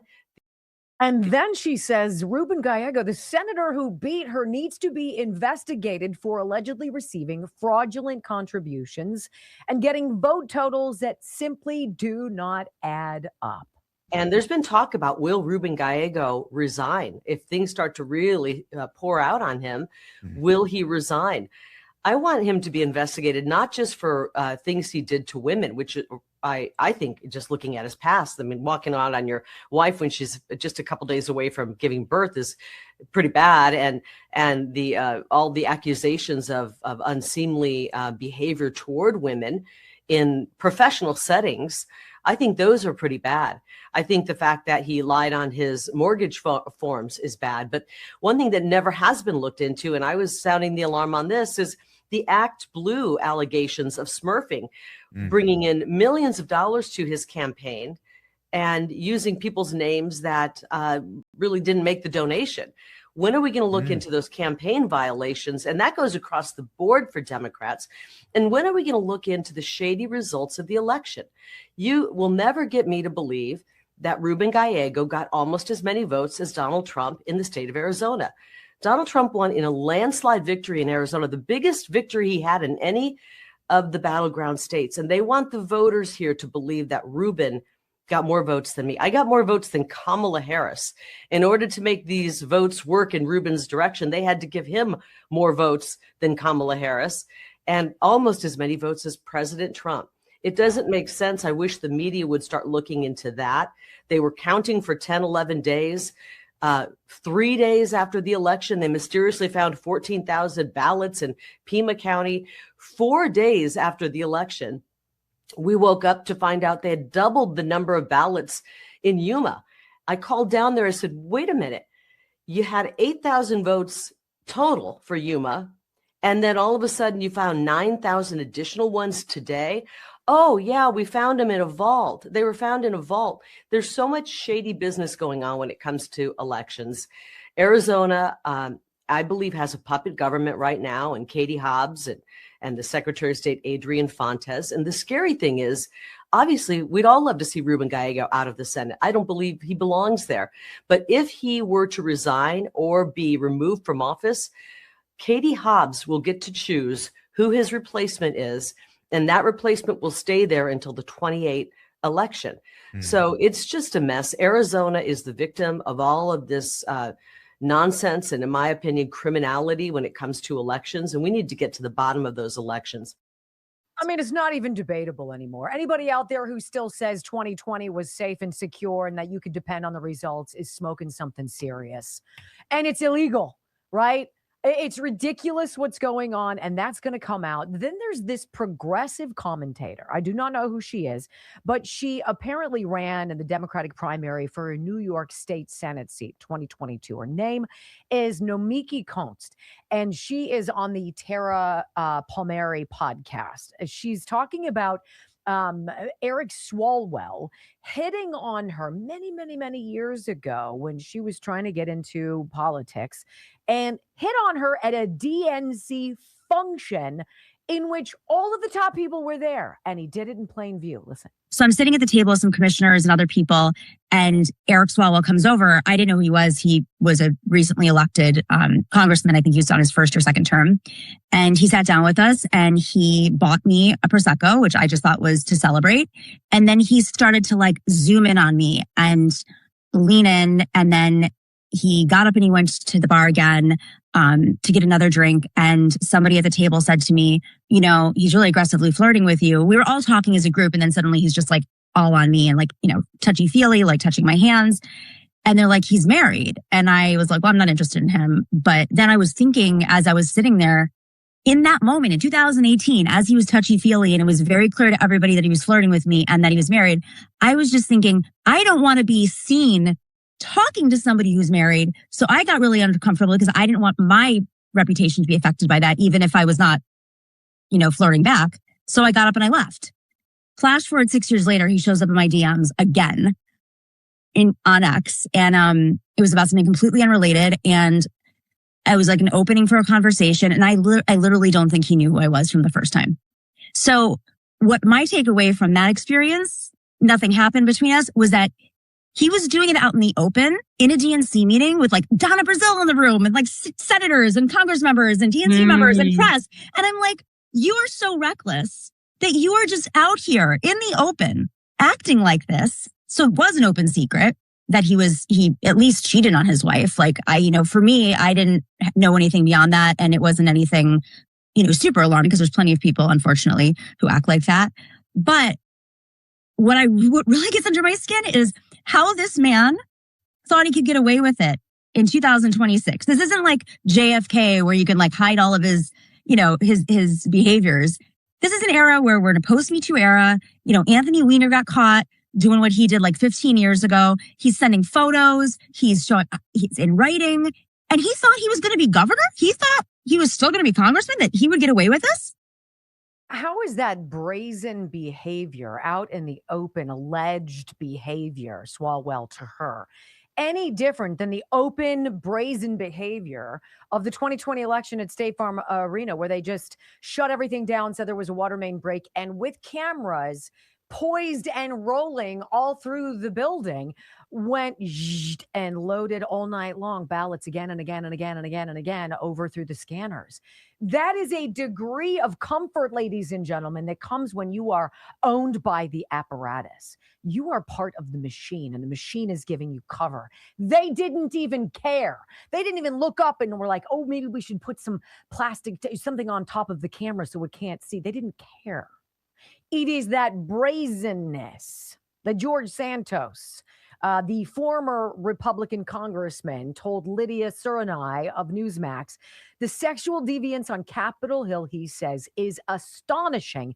And it's like everybody thinks that it's no big deal and they're just going to get away with it until something like this. George, is it just Swalwell? Is it just Goldman? I mean, are there a lot more that we don't know about? There's a lot more. There's a lot, Lydia. I'm going to be very blunt with you. There's a lot more. You have members of Congress accused of beating women like Max Miller in Ohio. You have members of Congress accused of having, orgies with women escorts for hire. There is such a chaotic layer of corruptness and deceitful behavior taking place. I think this is the opportunity for victims to come forward and turn this into the Me Too version of politics so we can purge DC of all the wrongdoing. So finally, the focus can be working for the American people and not being blackmailed by their misdeeds on Capitol Hill.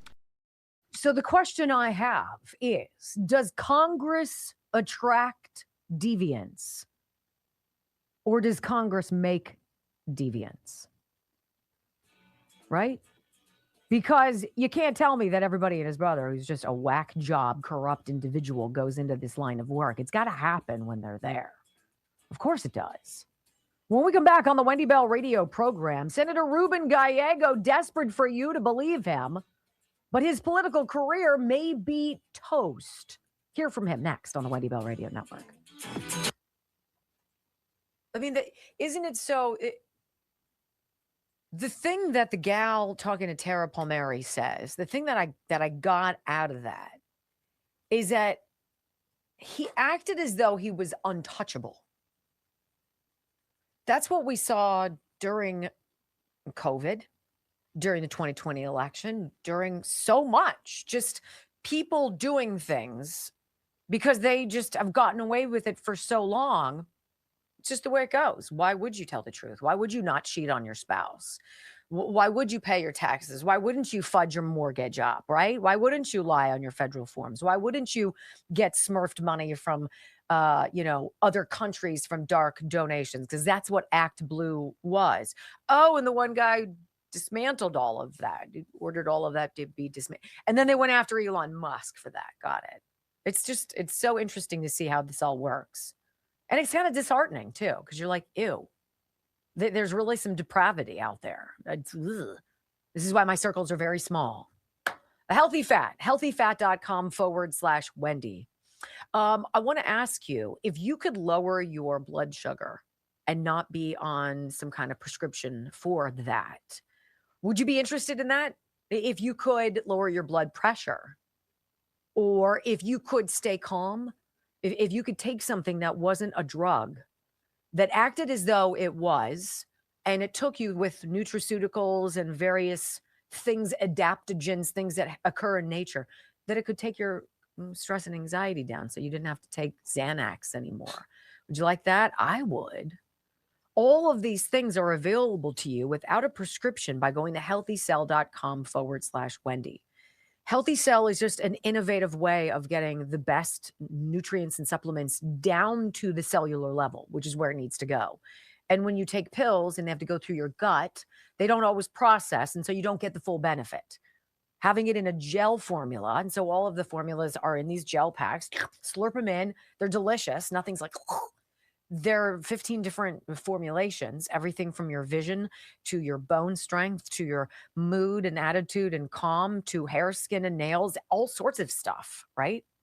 Right there at your fingertips. And it's 165% more absorbed by the body than taking a pill. So it's brilliant. And Healthy Cell's like, I like how we're doing this. And I'm like, I do too. So I love having them as sponsors. Healthycell.com/Wendy. Try any of it. I would try, if I had blood sugar problems, I'd be all over that. If I had heart pressure, blood pressure, I would totally do the heart and vascular health one. Absolutely. What are the ones I have right now? Joint health and mobility, focus and recall, REM sleep. And then the immune super boost. I want to take something that wraps you in a bubble. The immune super boost. Healthycell.com/Wendy. After hearing the soundbite from Kevin McCarthy saying, look at your text, about how much the Democrats hated Katie Porter, this text says something. So right before you sent me this, there was an article that I saw on X of Democrat operatives or whatever laughing and saying Katie Porter was the one who outed Eric Swalwell. And Kevin McCarthy just said that Nancy Pelosi hated Katie Porter and put Swalwell there because of that. I don't know. And so now she's calling out Jamie Raskin.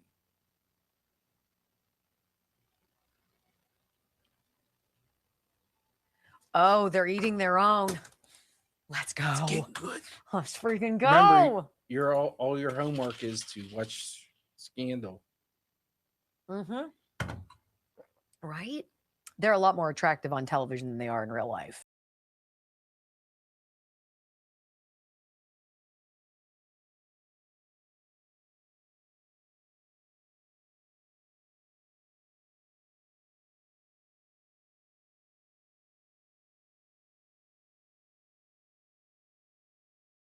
Brock sent this to me in the commercial break. This just in. Now, I can't confirm or deny this, but it's fun. If we're going to talk smut and whatever, let's do it. Rumors are making the rounds that Democrat Representative Katie Porter just threw her colleague, Representative Jamie Raskin, under the bus over the Eric Swalwell scandal. Quote, Congressman Raskin was Eric's wingman, said Porter. The more we're learning, the more his odd behavior makes sense. Porter says Raskin was always defending Swalwell, even before there were allegations of abuse and not just womanizing. I think we're about to learn some things that might just cause Mr. Raskin to resign like his buddy. I really don't like that guy. If you're going to use cancer and a bandana around your head to get sympathy from people, that's reason 11 billion that I don't like that guy. More details continue to surface. We're keeping our eye on that. So this is interesting. That's huge, by the way. If all that's true and Raskin goes down, Schiff he's right on the next plane to the south. So here's Ruben Gallego. He's on this podcast. I'm not familiar with this guy, but it's called America Actually. And the guy does a pretty good job grilling the embattled senator about his relationship with Eric Swalwell. I got 2 bites for you, and it's important. Listen. I don't want to go too much longer without asking about the recent flood of sexual assault allegations against Congressman Eric Swalwell, who had called you his best friend. You chaired his 2020 presidential campaign. You were financially involved in his AI startup. Did you have any knowledge of these allegations of misconduct, or had you heard rumors of predatory behavior on the Hill? I wanted to ask you directly. Sure. No clue, no knowledge of any of the allegations or predatory behavior. That was definitely not what any of us. And look, we've all been having conversations since we're all actually going back. Who do you mean by we? Friends, members of Congress, other supporters. We're all talking to each other to see what did we do wrong? What did we not see? I want to just follow up, though, because it seems as if the scale of the allegations makes that I guess it causes a gut check on that, because it seems as if this was a known thing among some on the Hill. This seems as if certainly there was a community of women who were organizing around this. You hadn't heard anything about any of that? Not about the allegations we're talking about, the sexual assault, the predatory behavior. You know, there is a culture in D.C. that is certainly existing where not just him, but many other politicians, we heard of someone that being, flirty, but never inappropriate, never predatory, never towards staff and things of that nature. But look, this is the kind of thing that makes all of us relook at what we have been accepting versus not accepting. I watch people's eyes, you guys. Look, I sit here in front of a camera and I stare at you in your eyes for 3 hours a day, right? His eyes are all over the place. What does that tell you? Audio soundbite number 2, Ruben Gallego, the host, asks why he'd go out of his way to endorse Eric Swalwell for governor if he'd even heard rumors that extramaritally speaking, he was flirty. And Ruben Gallego twists himself into a poor little pretzel, bless his heart. Part of the reason some of this has come back on you, though, is that you went out of your way to defend Swalwell just this month, writing recently on X that Eric is a fighter. Considering now what you know, or considering that you're saying you heard him maybe having rumors of being flirty, why proactively defend him? Well, for 2 reasons, because we had heard this about him, about other politicians for a long time, and nothing had ever surfaced, right?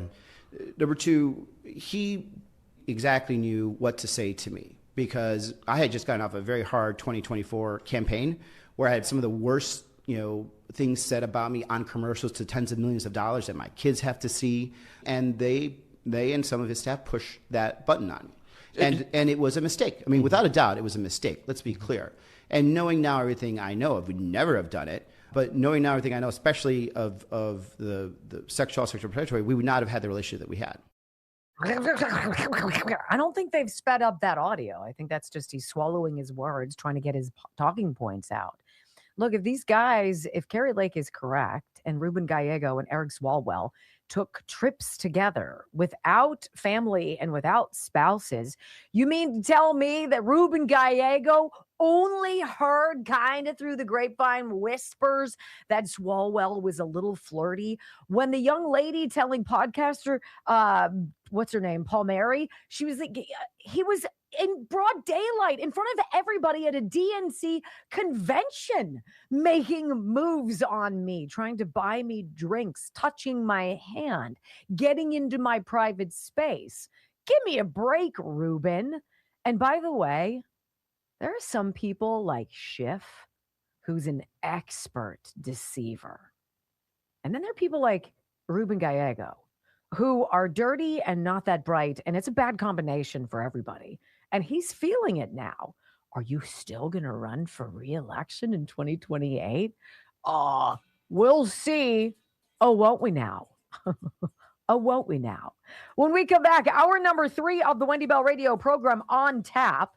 President Trump picks a fight with Pope Leo because the deep state picked Leo to poke a fight with Trump. Next. I think it's true. I think that he was selected, deep state, all of it, all connected. Yes. And I think when I saw, who was it who said he's denouncing the Catholic faith? Sean Hannity says he's no longer Catholic. He's like, he can't deal with it because of this Pope. I'm like, oh, okay. Well, kind of interesting. All right. Who else can I celebrate and say thank you for? Hold on.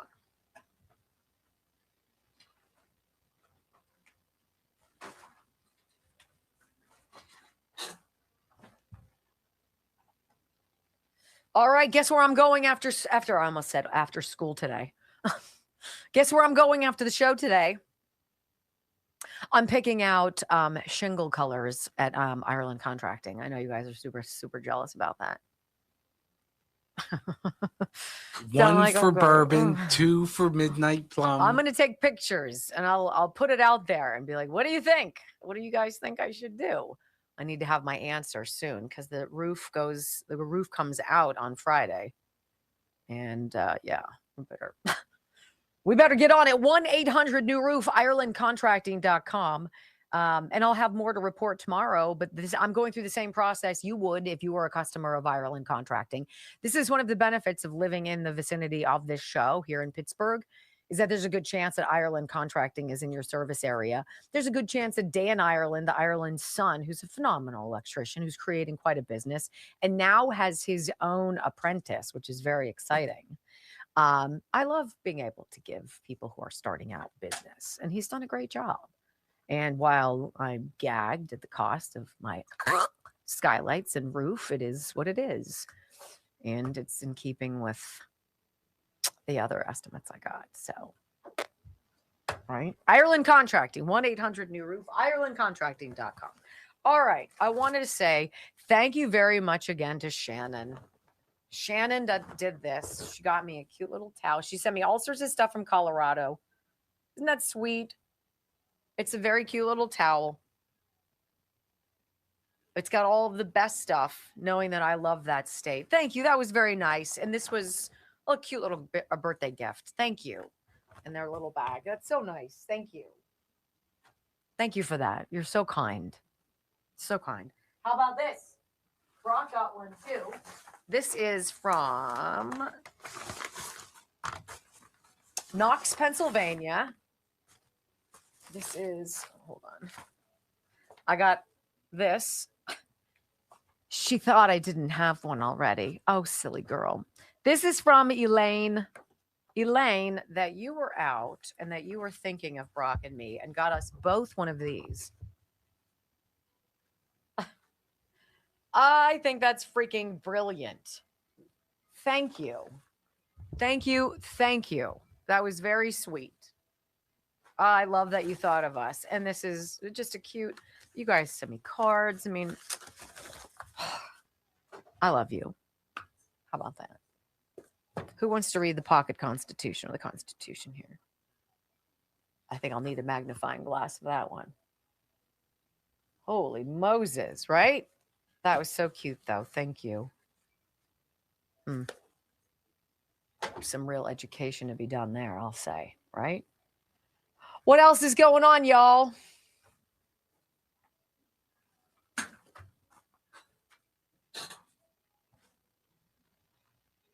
see what else is happening. I think that Gallego is going to implode. Former Ruben Gallego staffer says she rejected his sexual advance, reported it to a chief of staff, and was fired in retaliation. This is exactly what Carrie Leak was making mention of. She's expected to fully expose Ruben Gallego very soon. Congress has whispered about this for years. Now it is exploding just as his buddy Swalwell implodes. So when will Gallego resign? What do you think Eric Swalwell could share with the Trump administration? Would be very interesting to see. I think Swalwell, I'm not so sure he doesn't have a parachute, right? I don't know where he's going to go. Should be jail, but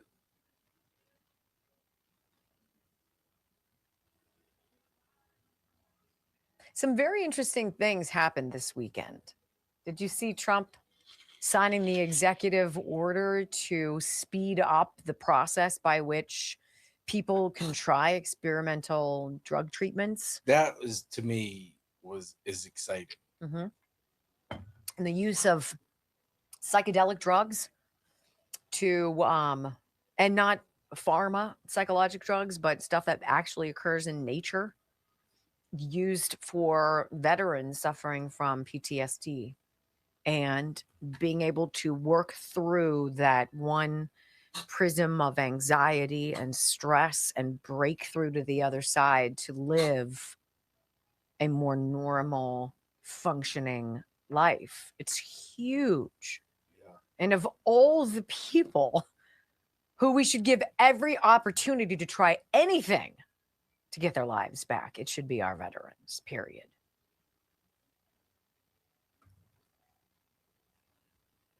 Remember, if you live in Virginia, tomorrow's your day to vote no.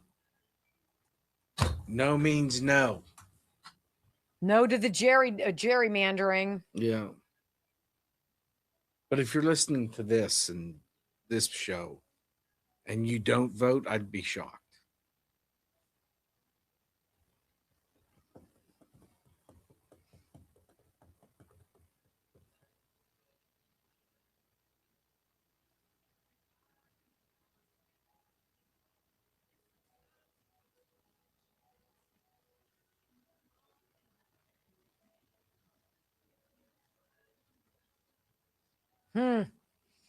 You know, there are so many layers of yuck.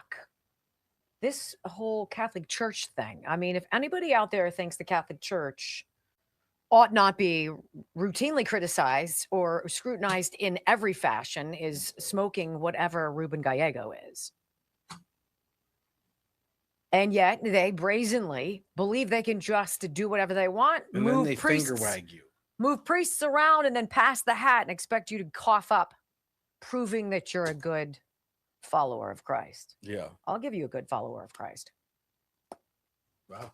5, 4, 3, 2, 1. Wendy Bell, America's anchor mom, fighting for America 1 hour at a time. Welcome to the family.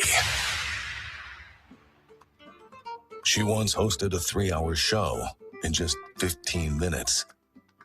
She once intimidated the Electoral College to audit itself.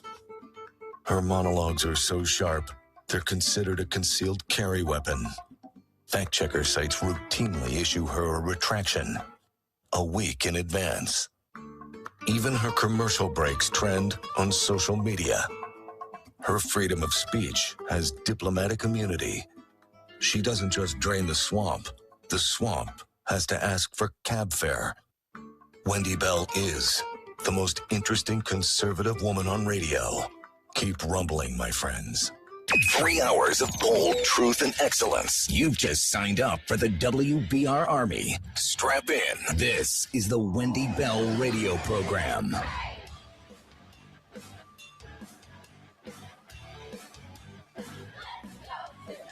Welcome back. Hour number 3 of the Wendy Bell radio program is live. I just want to tell all of the Catholic faithful out there, and I know that's a lot of you, hit the brakes a little bit before you get upset about what this president is saying about the Pope.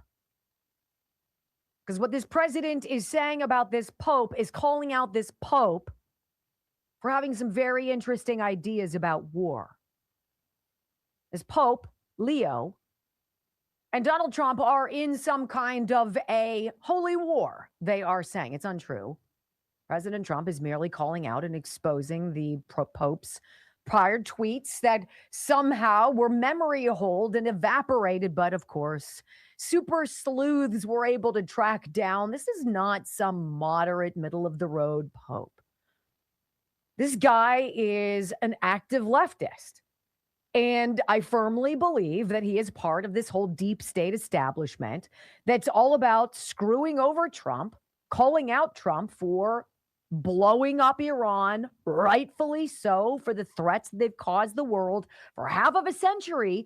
But this Pope turns a blind eye to the 45,000 Iranians that the regime executed in their streets. It's just such an odd double standard, especially for a pontiff. But then you go back and you read some of the crap that then private citizen Robert Prevost wrote, right? And it's all a lot of anti-Trump, a lot of anti-Republican conservative stuff. Okay. But we have some serious questions about why David Axelrod, isn't he a Jew who's never had the presence of the Vatican, the Holy See, he's not been there, he's never before, all of a sudden on behalf of Barack Obama recently takes a trip to go see the Vatican and see Pope Leo. Isn't that weird? Well, yeah, of course it's all weird, ladies and gentlemen. Why was Pope Francis so big into the LGBTQ stuff? He was a deep stater. Why was Pope Francis so big into all of the open borders stuff? Because you got to ask yourself, what's the church's role in human trafficking, ladies and gentlemen? You can't say that. Well, I just did, because curious minds want to know. A group of men who will shuffle around other men, pedophile, sexual predators into other parishes and never take accountability and then live behind a giant Vatican wall has me asking, what are you doing? What are you doing? I'm not the only one who's curious. Joe Rogan said something about it over the weekend. I wanted you to hear. He's like, look, Donald Trump dug up Pope Leo's old tweets, and they weren't good. Leo was picked by the deep state to become Pope to foil Trump. That's my hypothesis. I could be wrong, but I doubt it. Here's Joe Rogan. Check this out. This is wonderful. The first American Pope, Pope Leo XIV, born Robert Francis Prevost in Chicago, thought his old @DrPrevost Twitter account full of anti-Trump, anti-JD Vance, and anti-America First retweets had vanished forever the moment white smoke rose over the Sistine Chapel on May 8th last year. But nothing disappears on the internet. Trump dug them up, reshared the hits on Truth Social with a blunt not good, and launched an all-out war, calling the Pope weak on crime and terrible on foreign policy. Pope Leo fired back from Algiers, claiming he's not political and just preaching the gospel of peacemakers, yet days earlier he'd met privately with Obama's chief strategist David Axelrod, another Chicago guy. Coincidence? Sure. His old retweets blasting Trump's immigration policies and Vance's ordered loves theology say otherwise. Lifelong Catholic border czar Tom Homan wasn't buying it. He wished the Pope would stay out of immigration, fix his own church, and remember the horrors of open borders, raped girls, dead kids in trailers, while the Vatican sits safe behind its own massive walls. You can't lecture America on borders while hiding behind impenetrable ones yourself. The gospel has always been political, and this Pope walks straight into a fight he can't win. So if you scroll through his old X Twitter feed, you'll find one recent post he retweeted. This is the Pope. Retweeted a story about the Trump administration mistakenly deporting Kilmar Abrego Garcia to CICOT in El Salvador, asking whether the president's conscience was disturbed. Wasn't a mistake.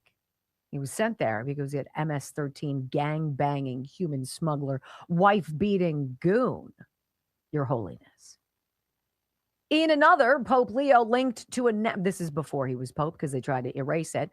Leo, or Robert Prevost, we should say, linked to a National Catholic Reporter critique of J.D. Vance's America First interpretation of Christian love. He's basically saying, you love your family.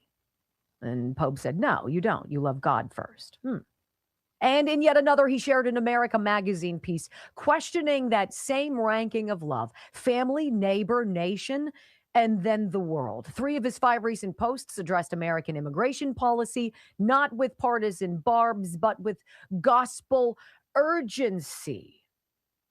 And they sell him to us as the first American Pope, and we're all supposed to be really excited about it. This is a very interesting take from Anonymous, our favorite deep fake quotes X account.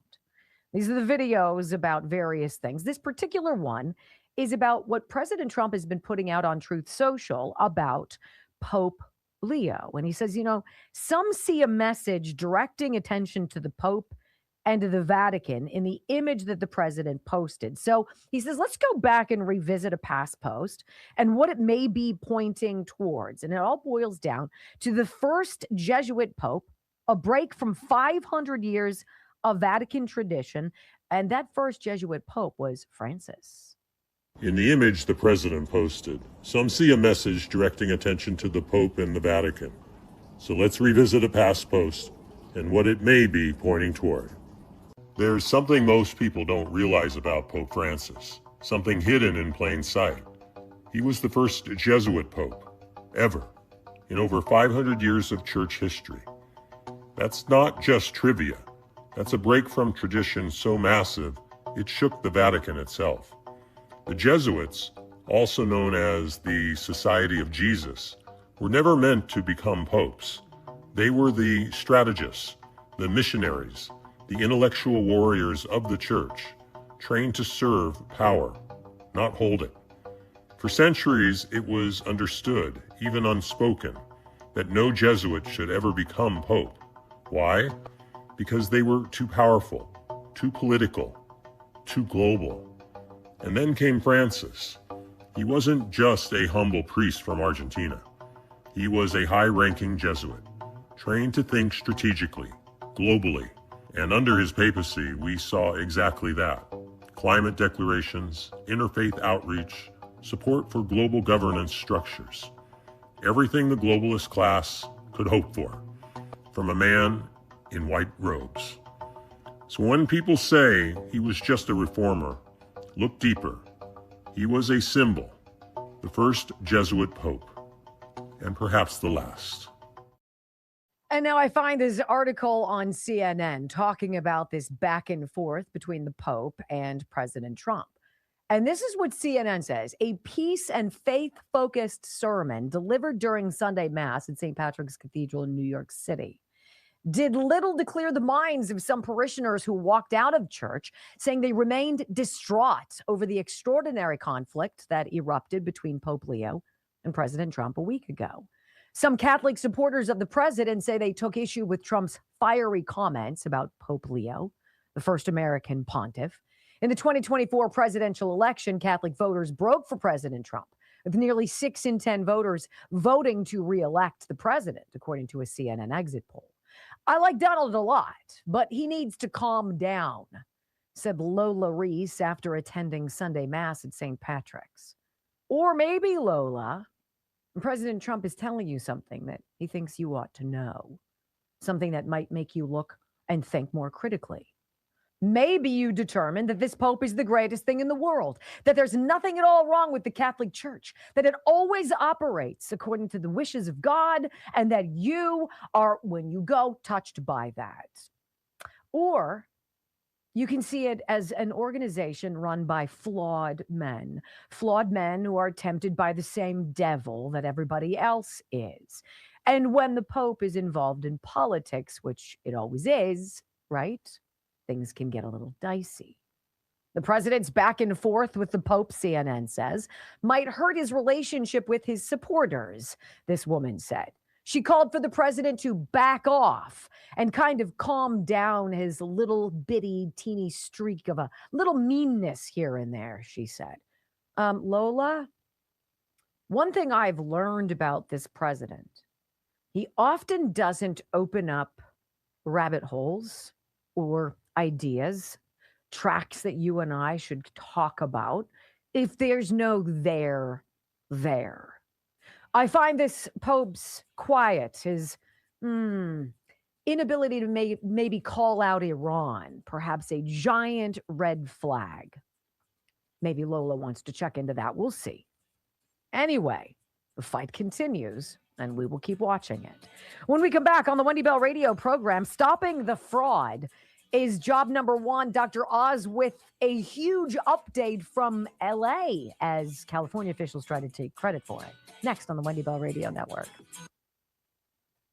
I don't know. I have a great appreciation for the ceremony of Mass and the feeling that you get. And, maybe confessing and all of that, getting the communion. I hope it's all of that and more to everybody. But there's a lot of people out there who are disgusted by the machinations of the church and the abuses that have happened at the hands of priests around the world. And we don't hear about any heads rolling about that. So I'm not really interested in the Pope trying to tell me what I should think about war. with Iran. I look at it this way. Donald Trump did it again. He got the liberals to defend the church. Think about that. He has liberals defending God. He's got them defending terrorists, defending deviants, right? Defending God. I mean, the hypocrisy of just what they defend. I want you to know I'm drinking the Healthy Fat, Dr. Gundry's drink. It's delicious. It's easy. It's got everything that you need in there to basically crush your appetite for a period of time. And so as a dietary supplement, you don't eat a meal. So literally, if you're a three meal a dayer, or you're a huge snacker, maybe you snack in the evening. That's when I do after dinner, because I usually pick at dinner while I'm cooking and then I'm not hungry. And then 8:30 rolls around and I'm ravenous. You drink this about 30 minutes before you normally would eat. I'm telling you what, it's going to kill your cravings. And this is how Dr. Gundry lost 70 odd pounds. I mean, it's crazy. He even says in his advertising material, like, this is not for your casual dieter. This is for somebody who's serious about losing serious weight, 40, 50, 60, 100 pounds. And Dr. Gundry, who's wicked smart, and I trust implicitly, he's like, look, I've seen so many people lose weight with this product, and I have to put it out there for you. So it's called MCT Wellness, but that's not how you get it. Thehealthyfat.com/Wendy. Thehealthyfat.com/Wendy. He's going to tell you about polyphenols, ketones, polyphenols to support brain health. And all of it is basically about this caloric bypass. It triggers this mechanism inside of your body, which allows you to dump calories that you kind of hold on just in case. And I'd rather not hold on just in case. So just bye-bye. That's what this does. Thehealthyfat.com/Wendy. It's delicious. It's affordable. And you get a great 20% discount after you watch the video, which is worth its weight in gold. I'm just going to say, just is. I don't know, people who are snippy at the president for calling out the Pope. He doesn't do things. Donald Trump doesn't do random. It's not just, oh, geez, what's he going to do today? Well, it's not like the Easter Bunny has to be there to corral him away from the fence. Well, not just that. How do you criticize Donald Trump when literally the Pope is doing the same thing? Donald holy. Trump's in his lane. You want Donald Trump to stop. Yeah. But you give He's not telling it's you okay he's not that telling the you Pope, about your homily. Yeah. It's okay that the Pope is getting out of his lane. It makes no sense. I agree. And then the priest, I don't know where it was that said Donald Trump should be Yeah. May the Lord take him. Yeah. You're like, Essentially. And what? everybody was like, didn't they start laughing? Some of them started laughing. Like it. Get politics out of my church. Unless, of course, my church is political. That's probably. In which case.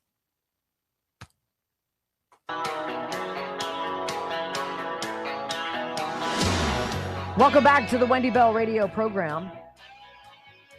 You know, I wish to tell anybody who is on the fence about this president. He's as fallible as all of us, right? He doesn't do random. This is not a man who just talks to talk. He's got something to say, and the mechanism by which he normally says it is Truth Social. And he puts things out there for you. But if you go back and connect dots, he does not mislead you. He tells you exactly what's going on. He tells you who the offenders are. He tells you how things are going to work out. He tells you. There is no random here. So if this president is taking on this pope, there's a damn good reason for it. A damn good reason for it.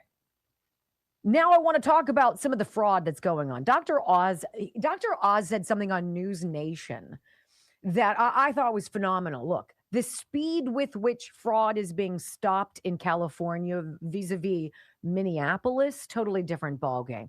You got Dr. Oz, you got these people focused in on on LA County in general, this hospice fraud. And I want you to hear what Dr. Oz says, the huge number, hundreds of these fraudulent hospice facilities that Nick Shirley blew the lid on, and that Dr. Oz picked up the pieces and went after. Oh, it's all coming out. Listen to this. What is the response to Democrats arguing that this rooting out of fraud, that it's cutting Medicaid services?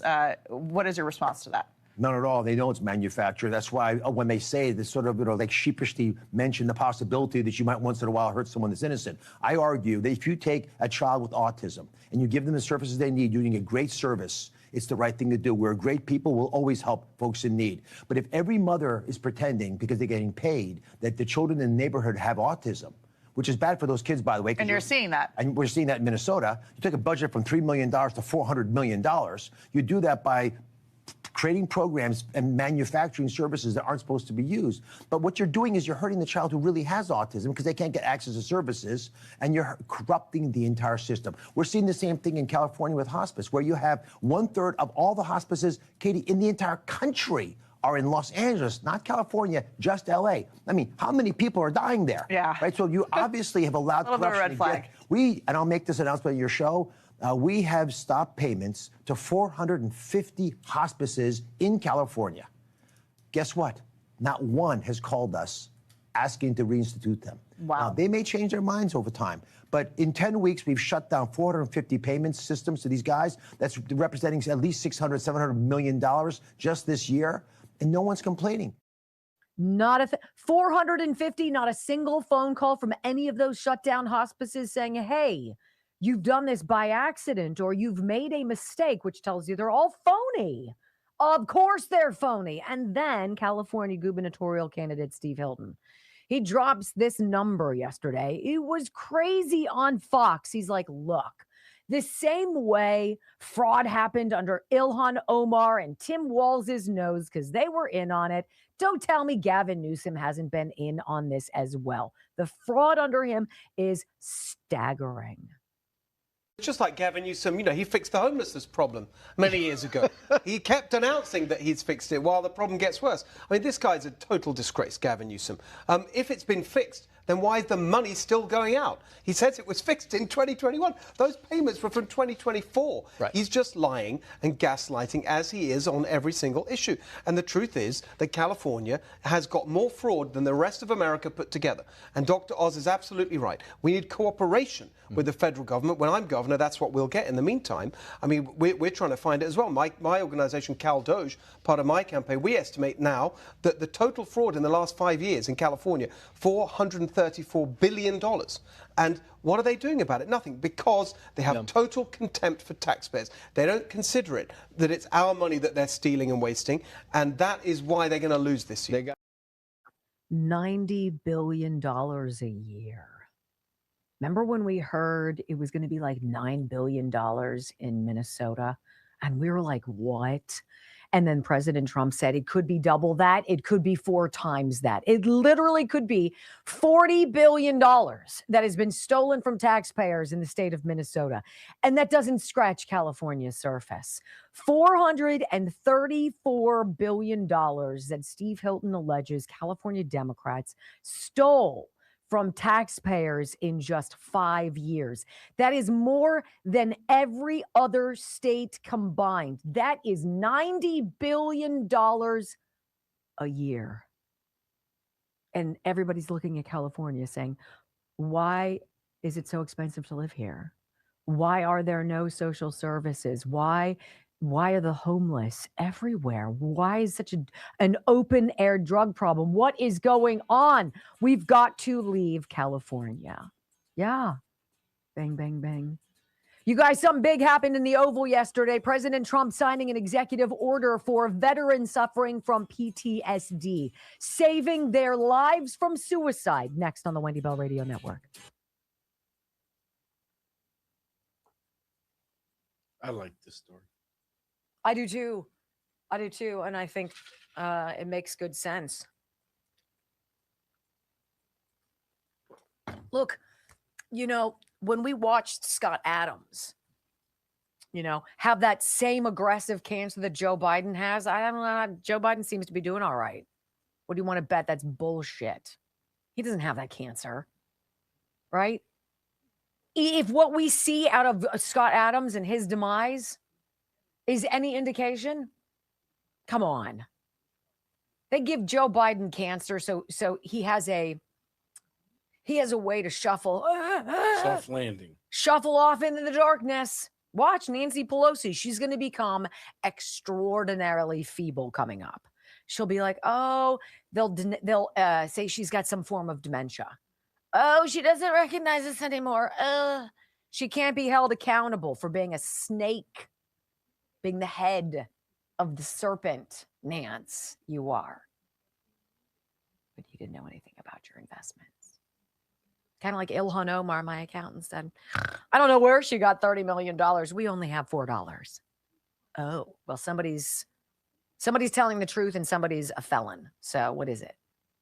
I'm going to tell you guys about GLP-1 Gold.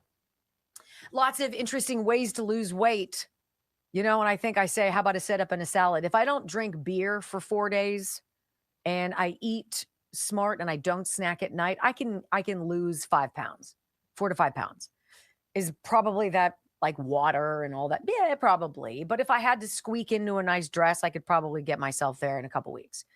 If you've got more significant weight to lose, and I'm talking 20, 40, 60, whatever it is, and you don't have the money, nor are you interested in the shots, you want some help, but you don't want to roll the dice on that. It just makes you uncomfortable. Let me tell you about Blood Flow 7, Juvenon's GLP-1 Gold. This is the same landing page as all the other products, Alpha Gold Male and the Juvenon Blood Flow 7. This one is different, though. This is a support for healthy weight management. And my friends at Juvenon are like, this is for serious dieters. These are people who they need to stop eating. They keep eating because there's not that signal that tells them they're full. That's what the shot does artificially. This forces your natural production of that GLP-1 to kick back into gear so that you get that signal from your belly to your brain that says, no more eating. You're not hungry. Stop it. And then lo and behold, what are you not doing? Not eating a cookies or a donut or beers or what have you. GLP-1 Gold, it's great. It's Juvenon's big weight loss medication. And I'd say go for it. 100%. Bloodflow7.com/Wendy. 30% off everything in the store. I mean, I don't think you can get better than that. You really can't.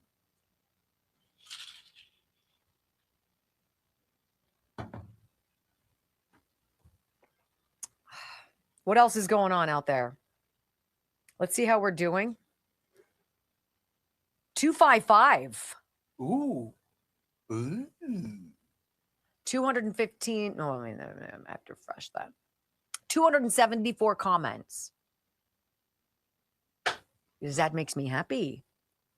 You guys have done really well today. I appreciate that. Thank you. See, they felt sorry for me because I started slobbering at the beginning of the show. Is that what it was? I don't know.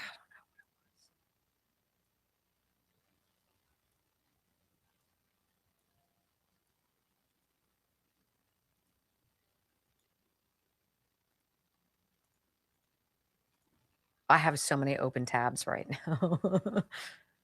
All right, let's see if there's anything new about Katie Porter. Your girl. She's just an ugly human being.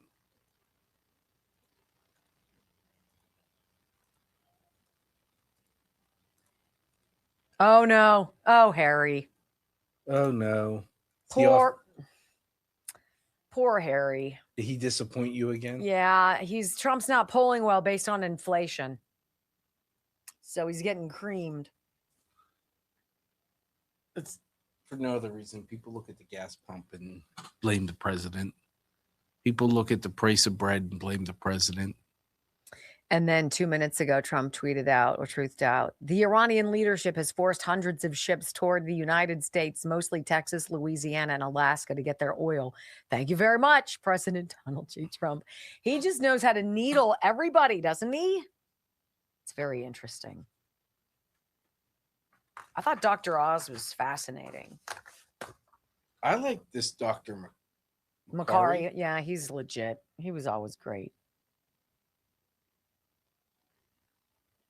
I don't know how many of you guys have seen the story we're going to talk about.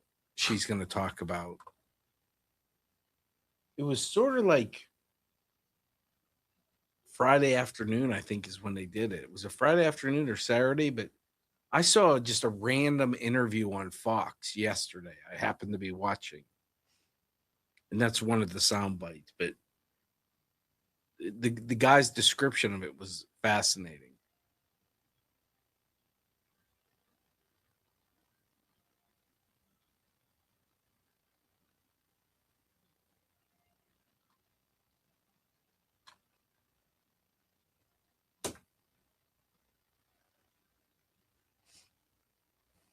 It's time.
Radio program. It was a very busy weekend in the Oval Office.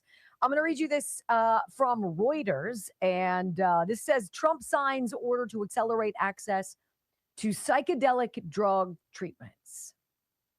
You know, this is just one of those stories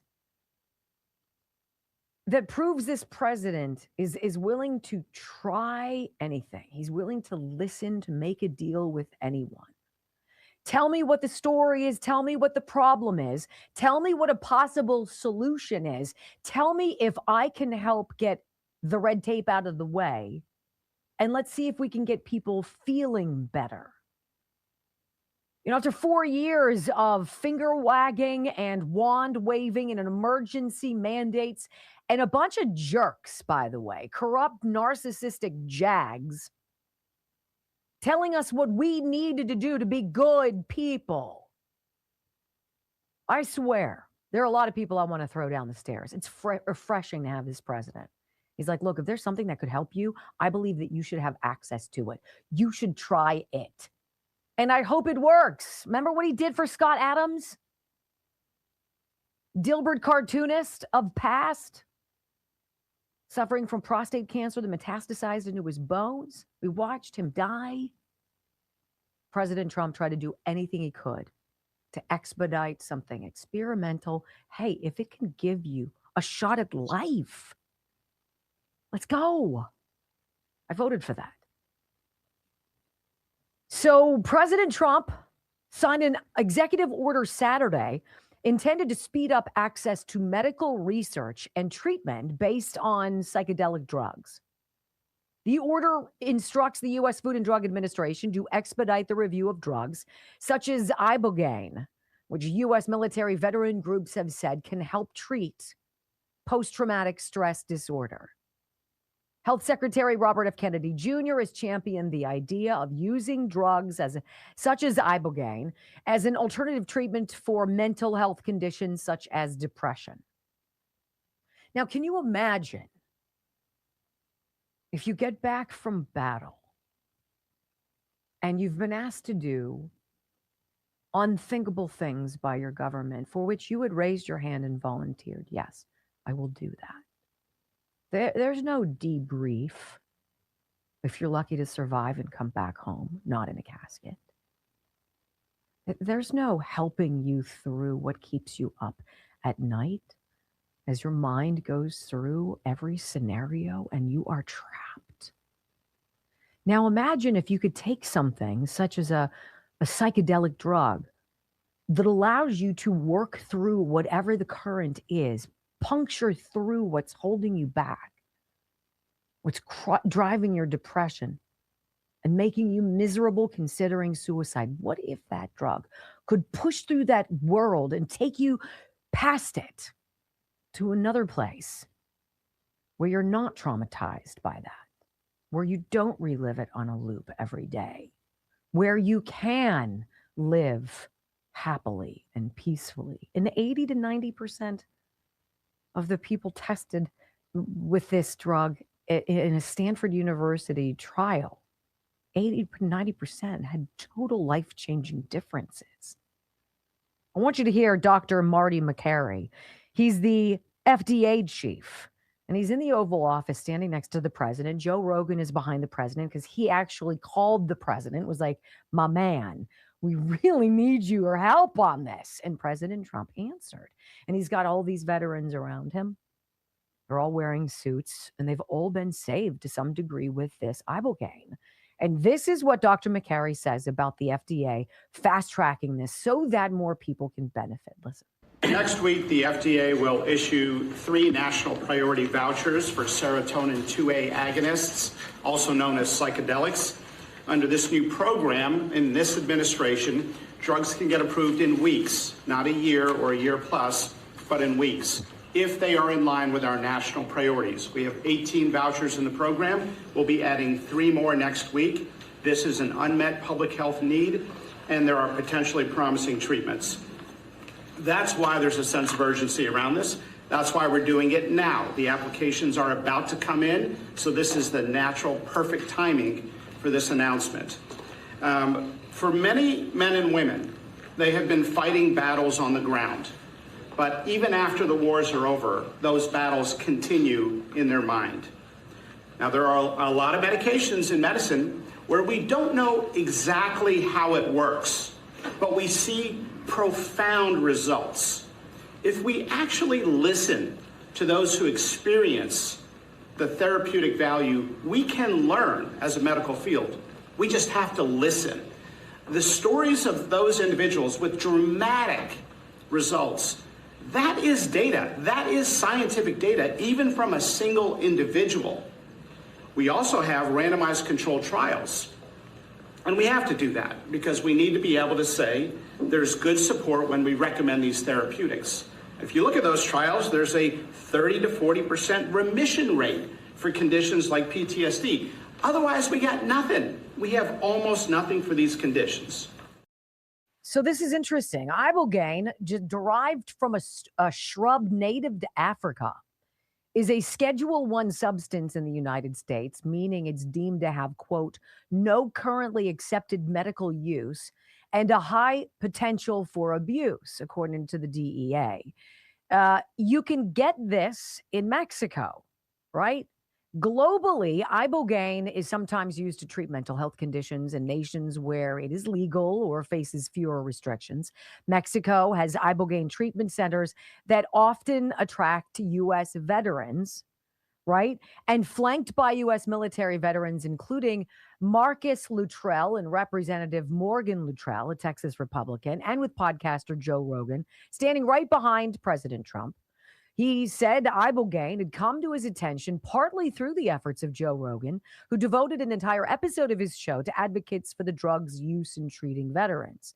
And officials on Saturday said there's now enough scientific evidence to justify the potential use of ibogaine as a mental health treatment. Well, Dakota Myers, you don't have to ask many people to get to an amazing young man. Dakota Meyer is a United States Marine Corps veteran and a Medal of Honor recipient known for his heroism during the Battle of Ganjal in Afghanistan in 2009. He deployed multiple times to Afghanistan as a corporal and later as a sergeant. He repeatedly charged into an ambush zone under heavy fire to rescue wounded comrades and recover fallen Marines and soldiers, helping save 36 men. He was awarded the Medal of Honor by President Obama in 2011 becoming one of the youngest living recipients and the first living Marine to receive that medal in nearly 40 years. This is what he said to Fox. Dakota Meyer said to Fox about himself traveling to Mexico because of his own demons, his own PTSD back in 2019, and getting the treatment and how his life has changed because now he says he can dig past the anxiety and exist on a better level. Listen. It wasn't easy, and you know, but it was me being able to face it wasn't like the symptoms, it was more of me being able to go in deep, get past my consciousness, and see what subconsciously was in me that was causing me to have this. I had severe anxiety. Anxiety was the symptom that I had the worst. I mean, to the point to where I was sleeping in my car multiple nights a week. You know, my daughters never even seen me sleep. I would never sleep around them because I never wanted them to see that side of me until after 2019. And so, you know, it was hard, but it was like I went down for a weekend in 2019, and after that I came back, and I literally, when I say I haven't had an ounce of anxiety since, I haven't. Wow. Now, also in the room in the Oval Office is a gentleman named Marcus Capone. And Marcus Capone is a U.S. Navy SEAL veteran. He's a mental health advocate specifically focused on helping veterans, particularly those with PTSD and other invisible wounds of war. He also is the co-founder and the chairman of VETS.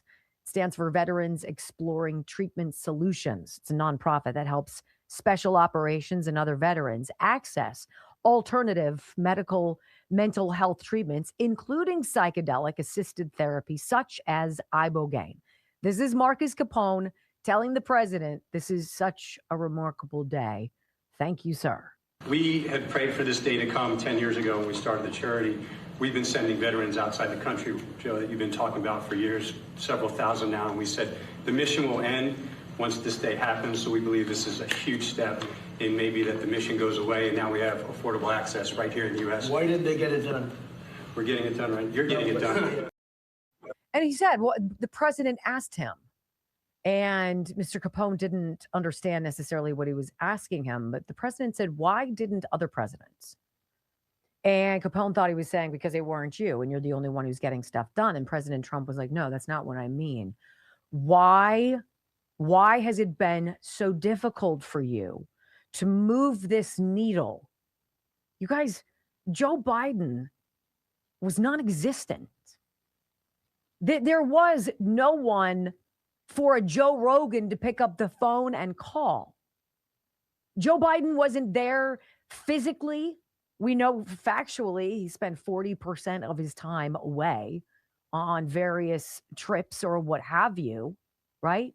And the time he was there, he was so carefully protected because everybody knew he wasn't the guy in charge. Everybody knew he was a zombie robot dealing with some kind of cognitive decay. Everybody knew. It's like everybody knew at the State Farm Arena when they pulled out those big bins of ballots what they were going to be doing all night. Everybody knew on Capitol Hill, ladies and gentlemen, that Eric Swalwell didn't just have a proclivity for the young ladies. He did some things that were accused rape. Everybody knew. Except now, you have a president, while dealing with war and all the other stuff going on here, dealing with the Pope, he just wants people to have a fighting shot to survive and have a quality life. That's more than Joe Biden ever did. When we come back on the Wendy Bell radio program, let's wrap this bad boy up. The cherry on top, thinking outside the box and solving problems. Did you hear who Transportation Secretary Sean Duffy has tapped to fill all of the thousands of openings for air traffic controllers? Hey, Gen Z, listen up. This is for you. Next on the Wendy Bell Radio Network. I mean, think about it.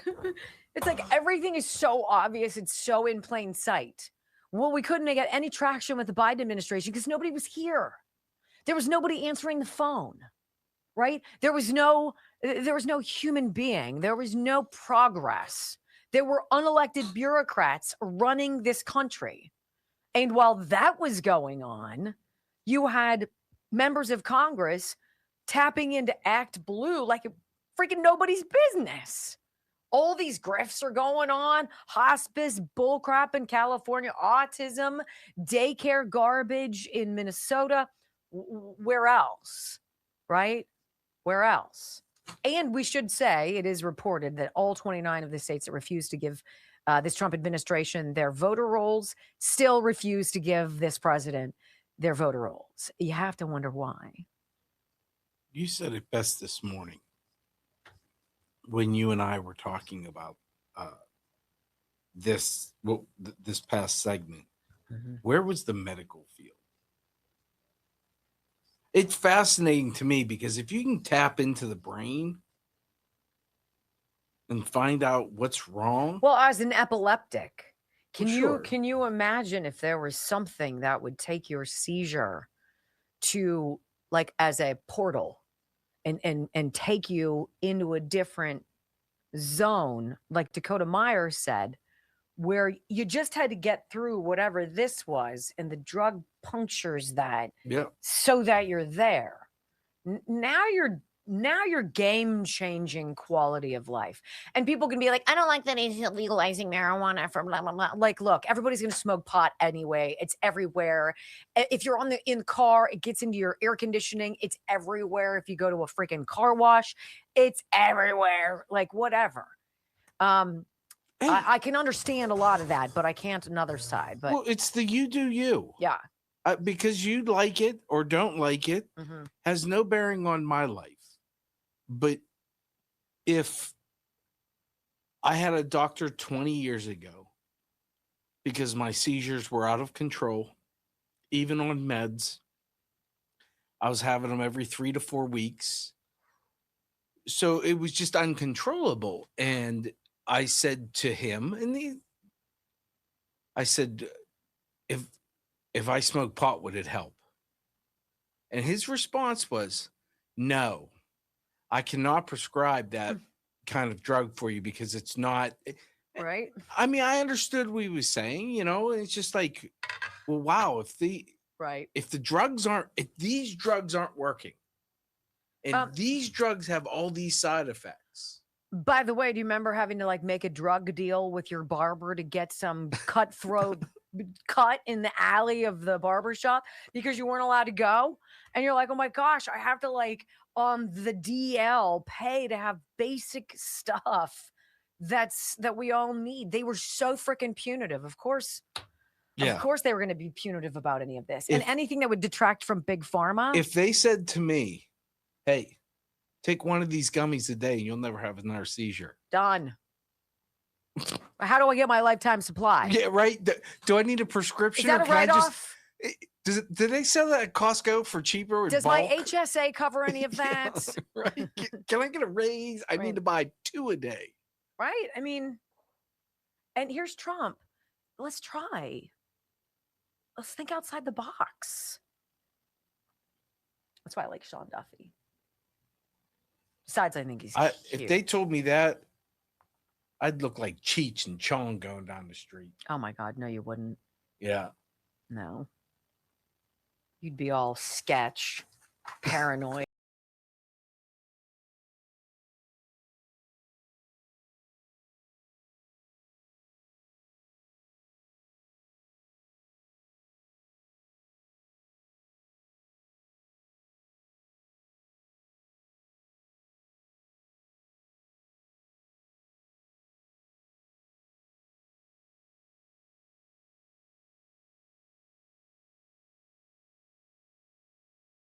I like people who look at a challenge and identify where past attempts to fix the problem or solve it have failed, and who are like, okay, where can we go? How can we regroup? Who do we tap into?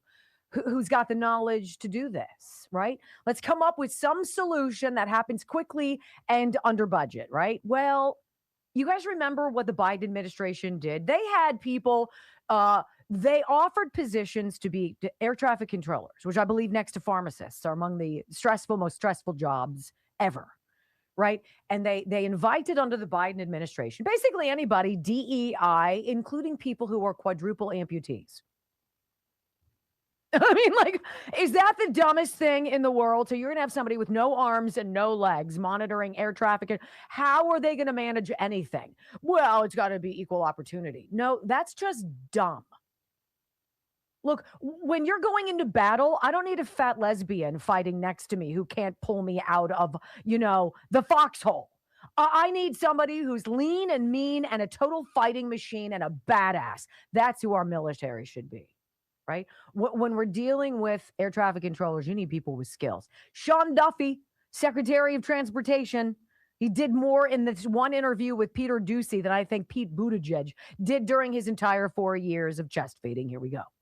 Can you explain why it is that the Transportation Department is looking for the next generation of air traffic controllers in a pack of video gamers? Right. That might seem odd, Peter, but we polled a random sample of our academy students in Oklahoma City for air traffic control. Of the 250 that we polled, only 3 of them were not gamers. And so we thought, well, listen, there's a connection here. They problem solve, they're spatially aware, they do multiple things at the same time. It's very reminiscent of what air traffic controllers do. And so we reached out to the community. Listen, we blew the socks off any prior record.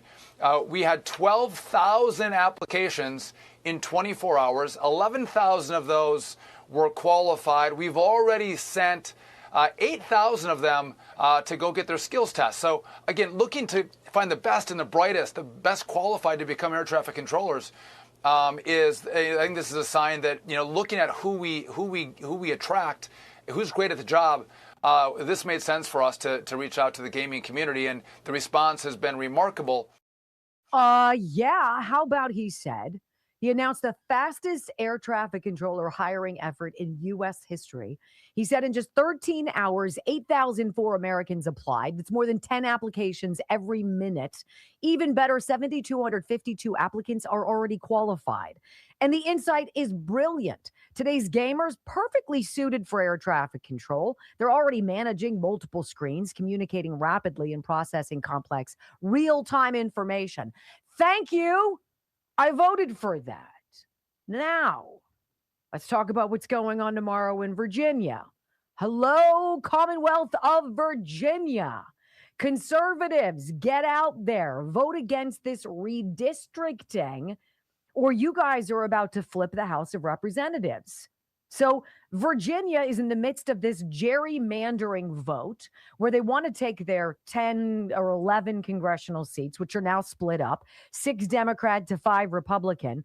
They want to redraw Virginia so that it's a 10-1 Democrat lead, picking up 4 seats in the House, right? And potentially flipping the House control to the Democrats after the midterms, which would then give you 2 years of everything you've already experienced with impeach Trump. This is Eric Holder, former Attorney General. Wasn't he the Attorney General? I think he was. Talking to Margaret Brennan on Virginia gerrymandering voting tomorrow. And he says it's stealing seats when the GOP does it, but it's fair when the Democrats do. Historically, the president's party doesn't usually do well in the midterm races. So why do Democrats need to do this? I mean, it sounds like it's acknowledging that the Democratic Party can't win on its own, that it has to go through these measures. The Democrats can certainly win if it's a fair fight. And the question I have... It wasn't going to be a fair fight in Virginia? No, it wasn't going to be a fair fight nationally if you try to steal seats in Texas, in North Carolina, and in Missouri. And so the question I have for people who are critical of that which we're doing is, what were we supposed to do? Nothing?